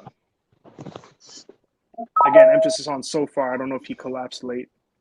I was in such a euphoric state Sunday watching the game that I tend to zone out and miss a lot of the line play, especially. I could tell you on Sunday, I was in utter disbelief that we pulled off what we pulled off. Like it I can't calculate what I was watching on Sunday. What I will tell you is that I believe that the Dolphins, looking around the NFL right now, and I said this earlier today, I just don't know a defense that can truly stop them for 4 quarters. The Dolphins can score in 60 seconds. They can score in 6 minutes. They can run the ball. They can pass the ball. Their defense can turn the ball, get the ball turned over if they need to. Like there is literally nothing this team can't do. And I just don't know who for 60 minutes is going to beat them in a game right now. And I'm being honest. I'm not saying we're going undefeated, but I'm telling you my 14-3 prediction that I said at the beginning of the year and y'all laughed at me about, I'm saying that ain't far off right now. It ain't far off. Steven. Papa Paul. What's up, Papa So, Paul? Bert, how y'all doing? I'm still Papa Paul. ecstatic over the past Sunday. But I told people from the time we drafted him, keep an eye out for A. Shane. 62 fantasy points for me this week. 62 fantasy points? Yeah, in my league. God. And you started them? Yeah. Greg, did you really start? A-Chain was in one of mine. Hey, there was a guy that was at the game that started Mostert and A-Chain. So he got points from both of them. That's unreal, by the way. That's crazy. Crazy. That's awesome. Man, insane. I just got to another Liam Eichenberg bad play. He all worked on this play. And how many is that so far? 4 for you? 2.5. 2.5. You know, you said 3 a minute ago. No, I said there was the one on the double team where he's got a split blame with Armstead. I said you can't give me a half a play that's bad. Either the play is bad or it's not for him. Well, it's bad, but there was another lineman that could have helped. So that's 3 for they you. both could have helped each other. Batman, what did I say? 5? I knew of at least 5. So if you want to count the 2, and then I mentioned the other one where he made the linebacker go the correct way. So it's really like 2 half bads and a full bad. This bad one was really bad. We're not playing that game, sir. Okay, okay, I'll give you all 3 of them as full. So he's got 3 bad ones so far. Okay, and I'm telling you, and this last one was really bad. Like I said, you got swim move by the nose tackle. Don't back down from Steven Triple S. Don't back down. Man. Triple S is driving me crazy right now. He really is. Triple S, don't back down from Steven. Don't let him bully you. Triple S, I have a question. I have a question. Triple S, were you a Jesse Davis supporter? Let's be honest with you. Oh my God. But Steven, to your point, I can't lie. I wasn't watching film like that in the Jesse Davis era. I wasn't as dedicated as I am today. I'm telling you right now, Liam Eichenberg is not as bad as Jesse Davis, but he's shown in times he can be close. Ain't that right? Ain't that right, Batman? Iceman. Ain't that right, Steven, you Batman? need to do a wellness check on Batman. We know he's said crazier things, but I think he's having a moment right now. This Liam Eichenberg conversation is really I'm actually distracted by Twitter. All the like that, Dolphins man. Why don't Twitter you guys are like pulling up receipts on all the Jets fans who are laughing at us because they got Dalvin Cook. It's hilarious. It's Dude, really we- good man, right why now. does it bother you Here's- that our depth Here's at the O-line funny is part: the playing well? Dolphins literally tried to replace our running backs 4 or 5 times this offseason. Never occurred, and Raheem Moser is like, okay, all right. I mean, Steven, we didn't try and replace. Steven, we didn't put it try and this way. replace all of them. We tried to replace Jeff Wilson Jr., who's on IR. Not true. We if Dalvin Cook would have replaced all of them as the starter, and so would have Saquon That doesn't Barkley. mean He they're would all have replaced gone. all of them. That No, doesn't but, mean they're all gone. you technically do replace. He's your starter. So I mean, technically you have to- Saquon Barkley, I'll give you that. But the way Dalvin Cook looking right now. Oh, right. No, I'm talking about He's at the looking beginning of the season. They were all considered types of upgrade. bad. Right. Steven, I just They got would another consider one. major upgrades. We're up to 4, Steven. You Dalvin Cook is all jokes You're aside. I think Dalvin I Cook's do agree. averaging like Dalvin 2 Cook yards would a have came carry. in as the favorite to be the starter. I agree. Yeah, with but we that. talking about as a Jet versus what he would average with the Dolphins in this line. Obviously, what he's listen. Morster has 7 touchdowns. The entire Miami Dolphins running back room last year had 8 touchdowns. Morster has 7. He has 7 already this year. Already, he has 7. And again, I'm not including what Chase, what's his name? That's Chase, right. the one that we traded to Denver. Edmonds. Edmonds, Chase Edmonds. I didn't count his touchdowns because he got traded, but our entire running back room had 8 touchdowns. He has 7. 7. You know how many Dalvin Cook has? Steven, another one. Back to 0. back plays. We're at 5. Back to back plays, Steven. We're now at 5. Who's saying Lincoln I'll be back. Eichenberg? Let me get some Tylenol. I'll be right back. Dalvin Cook currently has 8 fantasy Some points. Tylenol. What the hell? Y'all making Batman sick with You the. made Batman get a headache, Triple S. No, I'm you actually. talking about? I should be singing music to his ears because I'm pointing out his bad plays now. So when I'm saying now we're up to 4, now we're up to 5, I'm talking about his bad plays. So as the number gets higher, What are you you would talking think about? that We- Batman's headache goes away. I don't know if Eichenberg. it was the NyQuil getting to my head on Sunday because I was not feeling good, but Lee and Eichenberg looked good, so it must have been the medicine, I guess. He looked good early, but as the game went on, number I just want 98, people to with know the I dude with the love long Greg. hair was working him a little bit. Love Greg. All right, hold on. Let me do some math real quick, guys. Hold on. I'm gonna break something down for y'all real quick. Hold on. Thank you, Triple S. Man, give kudos to Chris Brooks. We need to keep this man. Jay got the calculator out. Future running back. All right, guys. All right, you guys ready for this? You guys ready for this? I'm ready. Dalvin Cook is currently on pace to have 328 yards, Bomb! 0 touchdowns, and 2.3 yards per carry. Mid! Wow. Well, No, that's not even mid. That's just bad.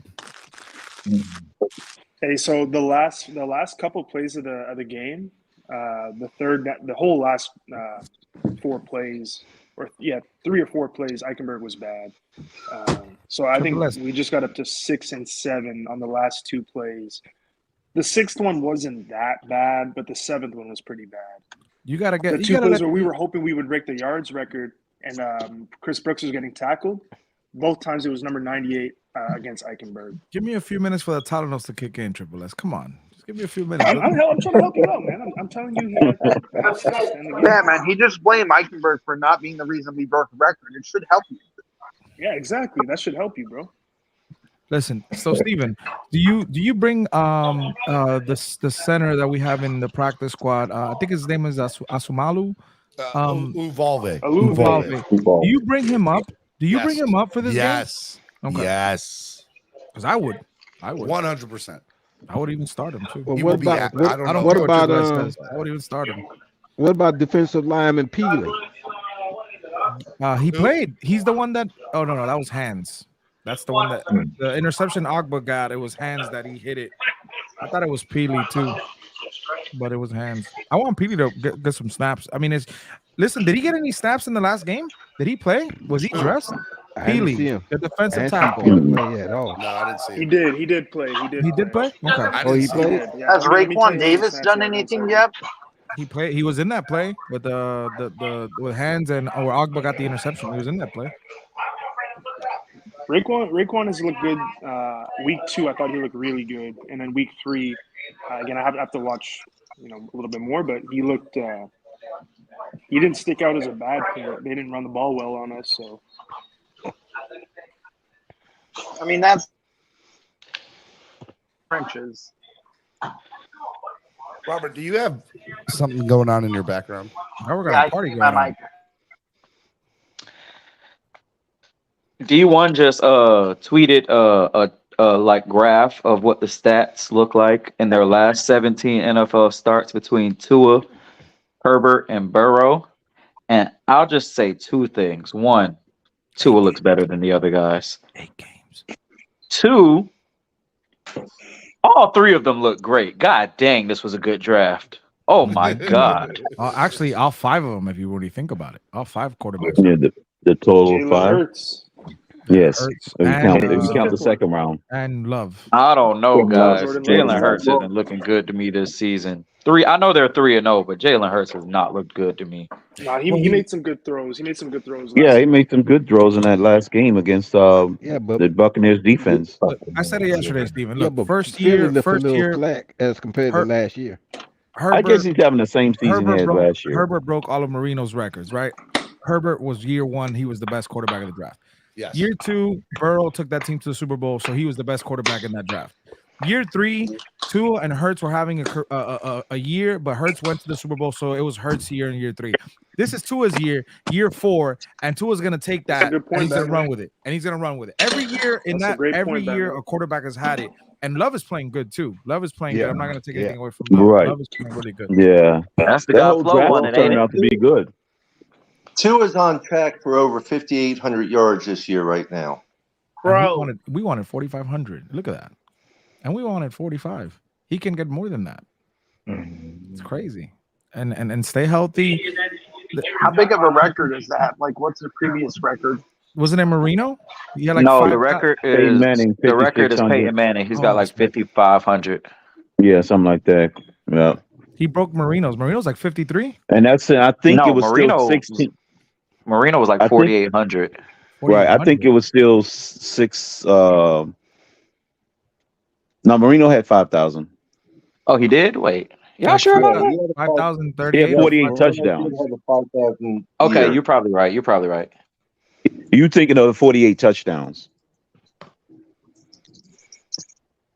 That's the 48. Tua's breaking all those records. Oh yeah, he had 5,084 yards, 48 touchdowns. How confident? Okay. I want to go around the horn here. How confident? Can I just tell everybody? You snap Is everybody? How confident?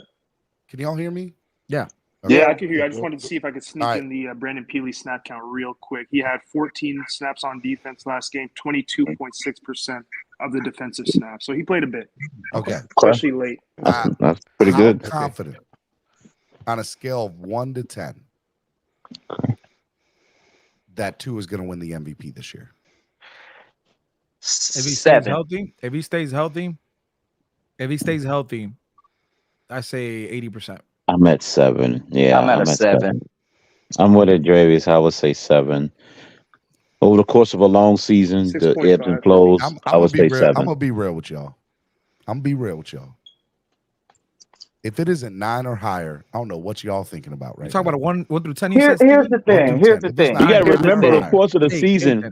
The guys that Tua was ahead of last year, he was ahead of a lot of people last year at this point in the last season. So a long season's a long season. But he was never over Mahomes at any point though of it. But here's the thing. Y'all gotta understand. Mahomes had a terrible game against the Colts. That man the MVP race is all about narratives. Let's say Patrick Mahomes has this miraculous comeback. He starts looking good after like 5 bad games, and he has comparable stats with Tua. He's gonna win MVP over Tua. Yes, give Mahomes. That's just how that works. That's just how it works. You got a point there. Yeah. I know we talk about. You know what the Jets fans love to say? We just got a guy who won back-to-back MVPs. One of those years, there was like 5 quarterbacks with better stats than Aaron Rodgers. What are you trying to say? That the Swifties are going to make it happen? Yeah, Mahomes was one of them, wasn't he? I'm doing Batman. Super Bowl I'm saying the MVP race is about narratives as much as it is about how good you're Pure playing. numbers. Yeah, pure number. Yeah, you're right. Because technically, Hurts actually should have won it over Mahomes last year. Possibly. You might be right. You might be onto something. That's an interesting theory. I don't necessarily disagree or agree with. I think the betting was if you bet on Tua for MVP, I think it was a 200. What's the money line? Was it 250,000? It just changed today. It's plus like 395 now or 375. So you win what? Beginning of the year, $3 for every $1 bet. That how that works? 250,000. I think not got you a minus. million. It's plus. It's plus. So you have to put up $3 in order to win $1.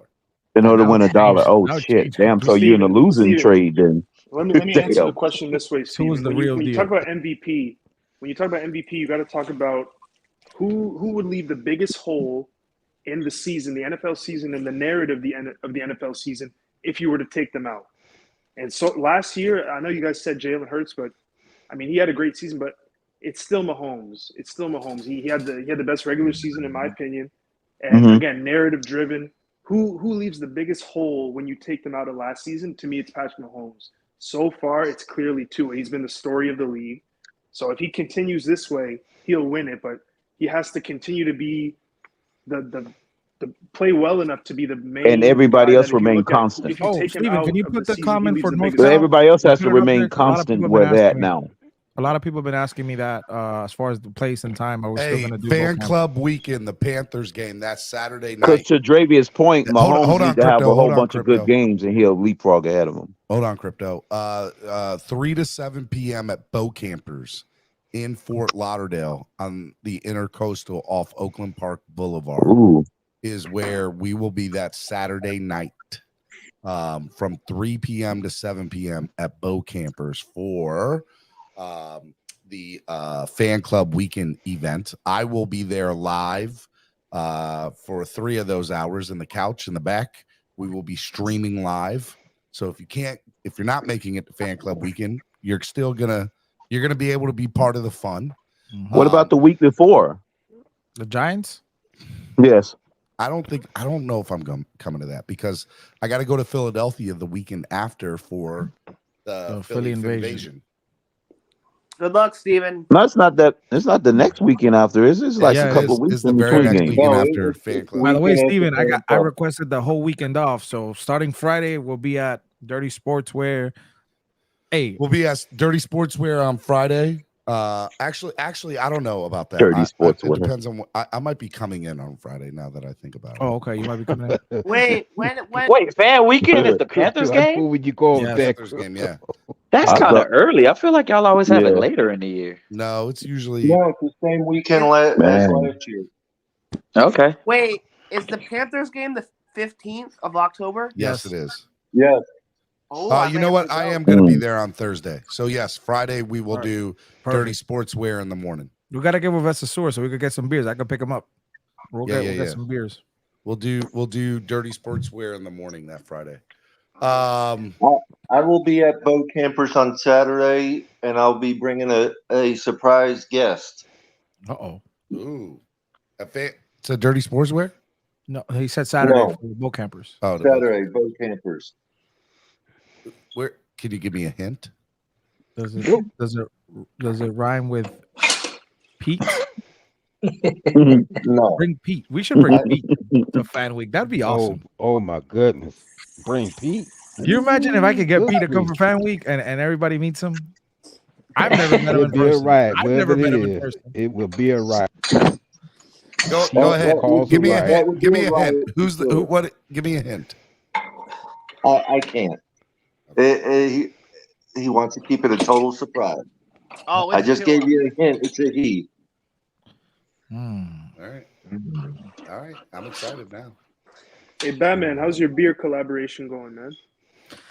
I'm working on it. I'm not liking the flavors so far. So, yeah, might be doing a beer, Steven. I forgot to tell you. With who? I can't disclose that information because my sponsor as well is Vestasaur. So I can't disclose that until it's official. So it's Vasasaur. I wish they're not. It's not. I wish. No. It's all good.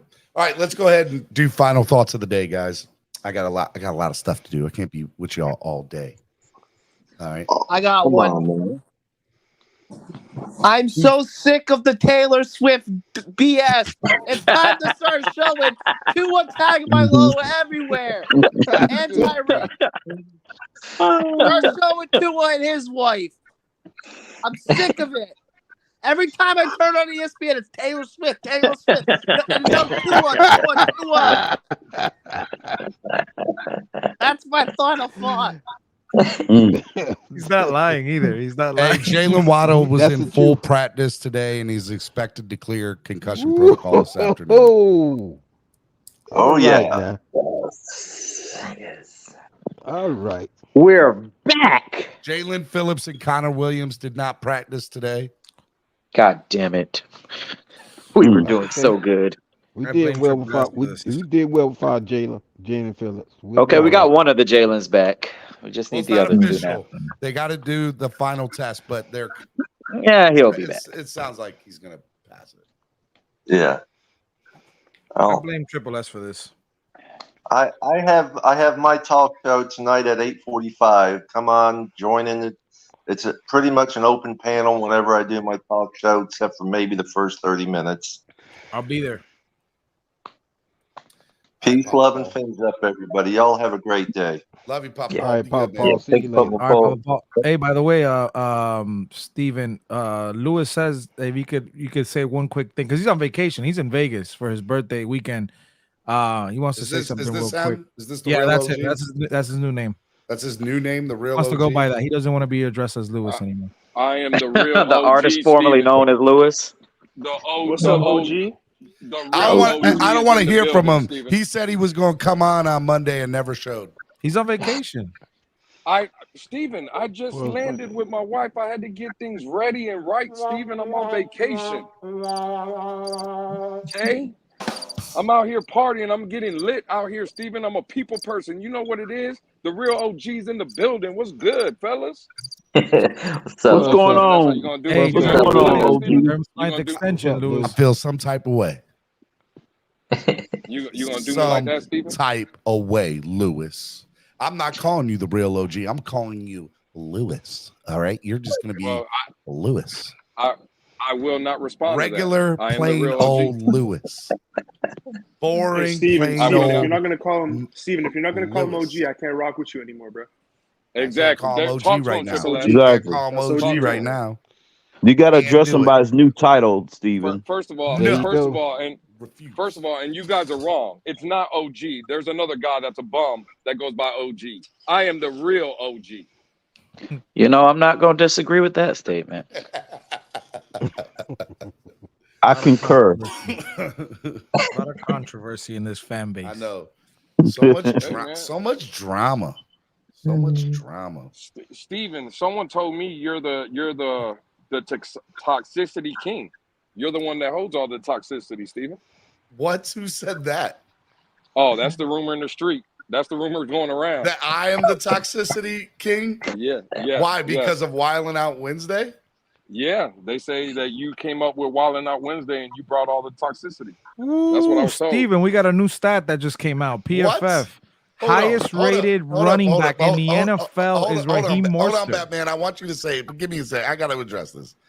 I am the new Mr. Spread Kindness, Positivity, and Love.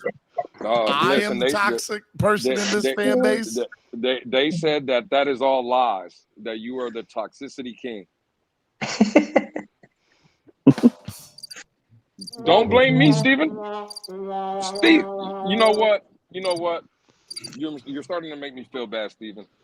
I come over here to show you love. No, I'm not saying it's you. I'm not saying it's you. I'm mad that somebody feels like I'm the toxic king in this fan base.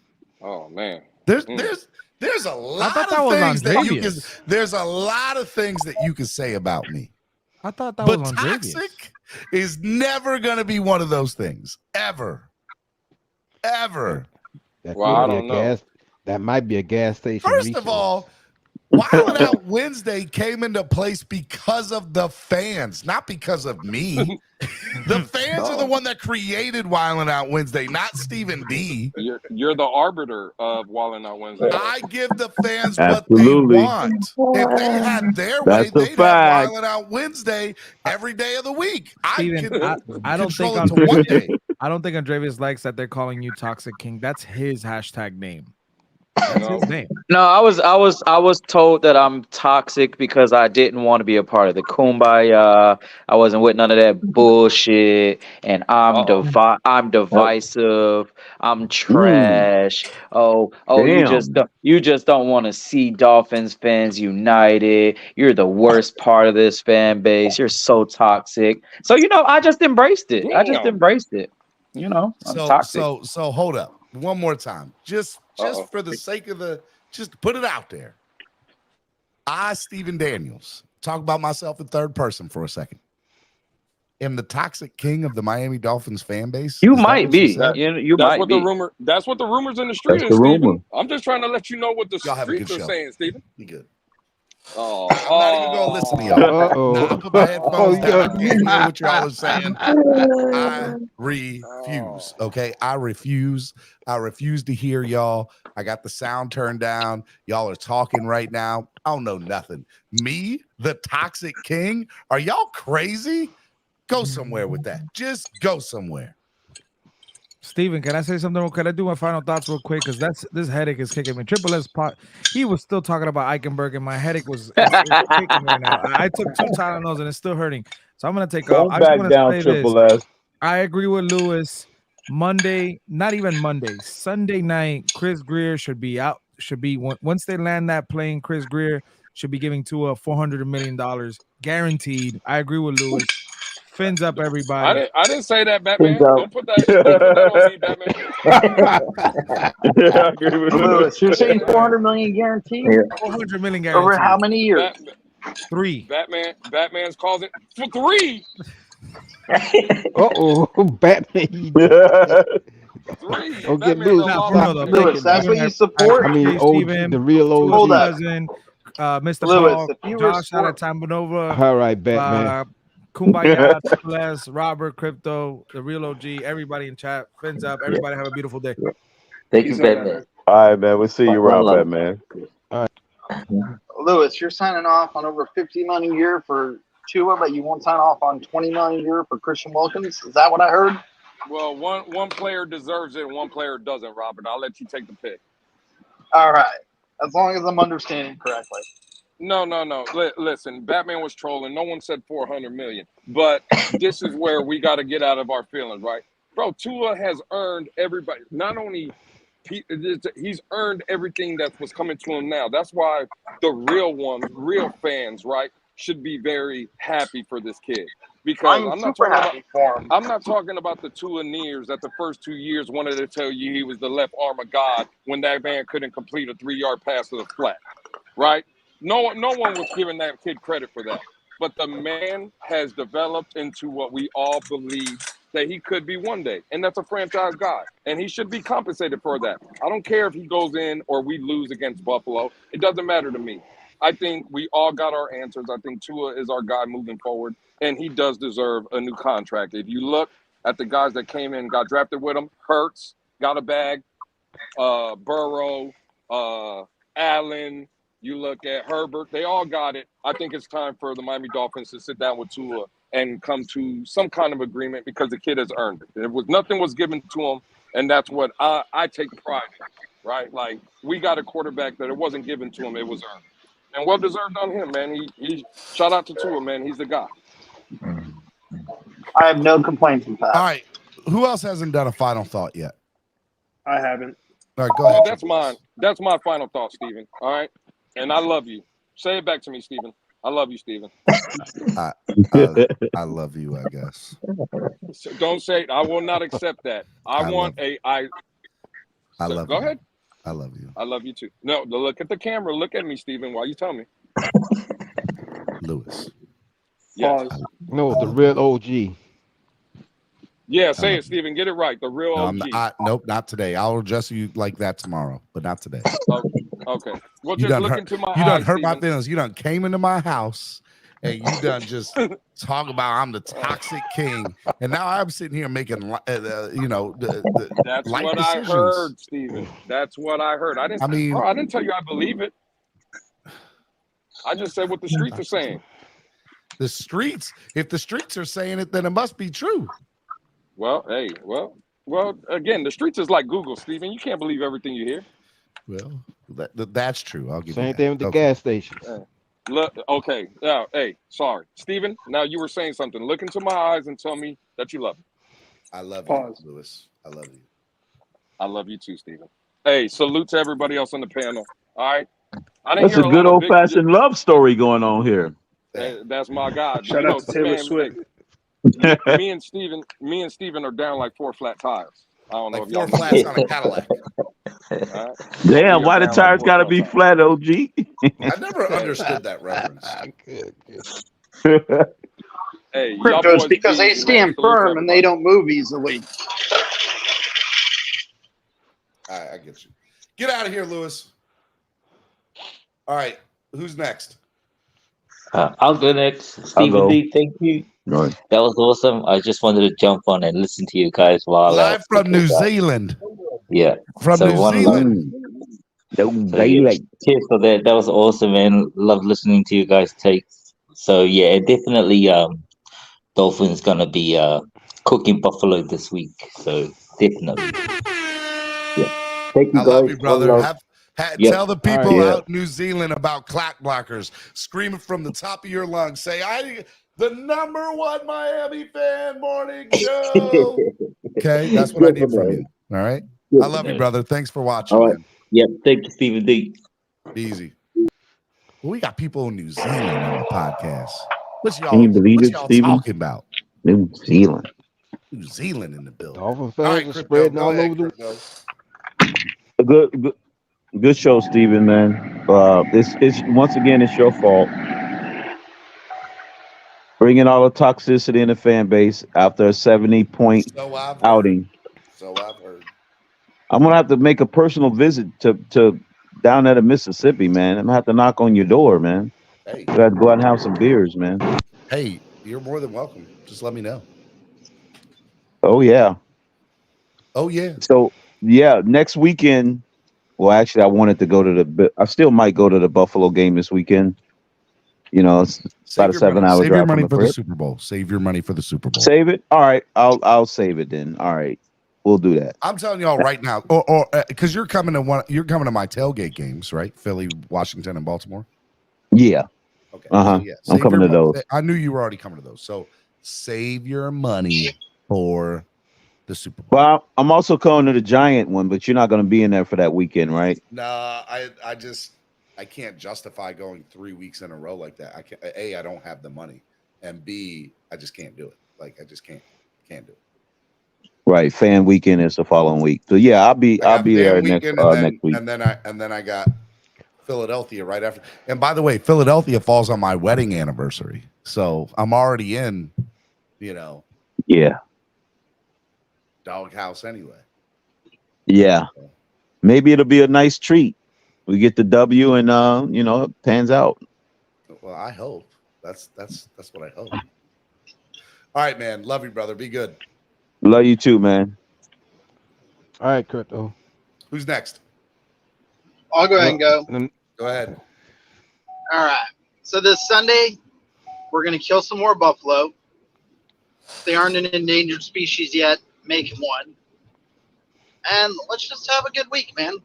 Let's chill out. Let's enjoy the ride, and let's have honest conversations about what's going to happen.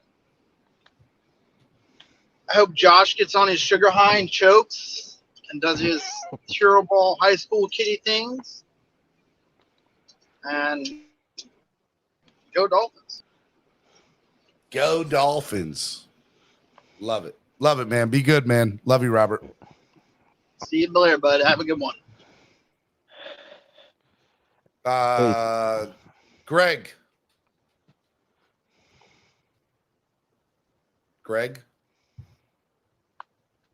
Who's Josh Allen turned the ball over? I think that's Greg. Well, anyway, I go ahead and go next. Steve D, thanks for having me on. Thanks for I enjoyed myself. Listen, let's take one game at a time, but still, we're gonna beat Buffalo. So let's go Dolphins. Let's go. Let's go get them. Love it, baby. Be good, Mr. Pope. All right, Steve. I'm gonna go. No, I'm you're gonna last. go. Oh, Triple jeez. S. Okay. Triple S. I'll keep it short and sweet. Love how this team is playing right now. We currently have 4 players ranked number 1 on PFF: Tyreek Hill, Tua, Raheem Mostert, and Javon Holland at their positions. And Connor Williams is a second-ranked center. Go Fins. Thanks for having me up. Love you, brother. Be good. Peace out. And then there were 2. I just want to take this time to take a victory lap to all the haters. They told me Raheem Mostert was too old. They told me Devin Achane was too small. And look at you now. And look at me now. I'm living in glory. I mean, you're living in glory too if you're a Dolphins fan, but I'm living in glory from my takes, okay? I said, listen, the running back room will be fine. We don't need anybody to be all pro running back. We just need a few guys to supplement the pass game, give us 5 yards here and there, and then we good to go. These guys has got speed. You get them in the open field, they're gone. And oh God, did you see the Broncos game? Oh, listen. I just want to say I was right. I'm always right. I'm never wrong. Just follow Dre and things will go good for you. And this is from a guy who doesn't know ball. You know what I'm saying? This is from a guy who doesn't know ball, and I'm always right.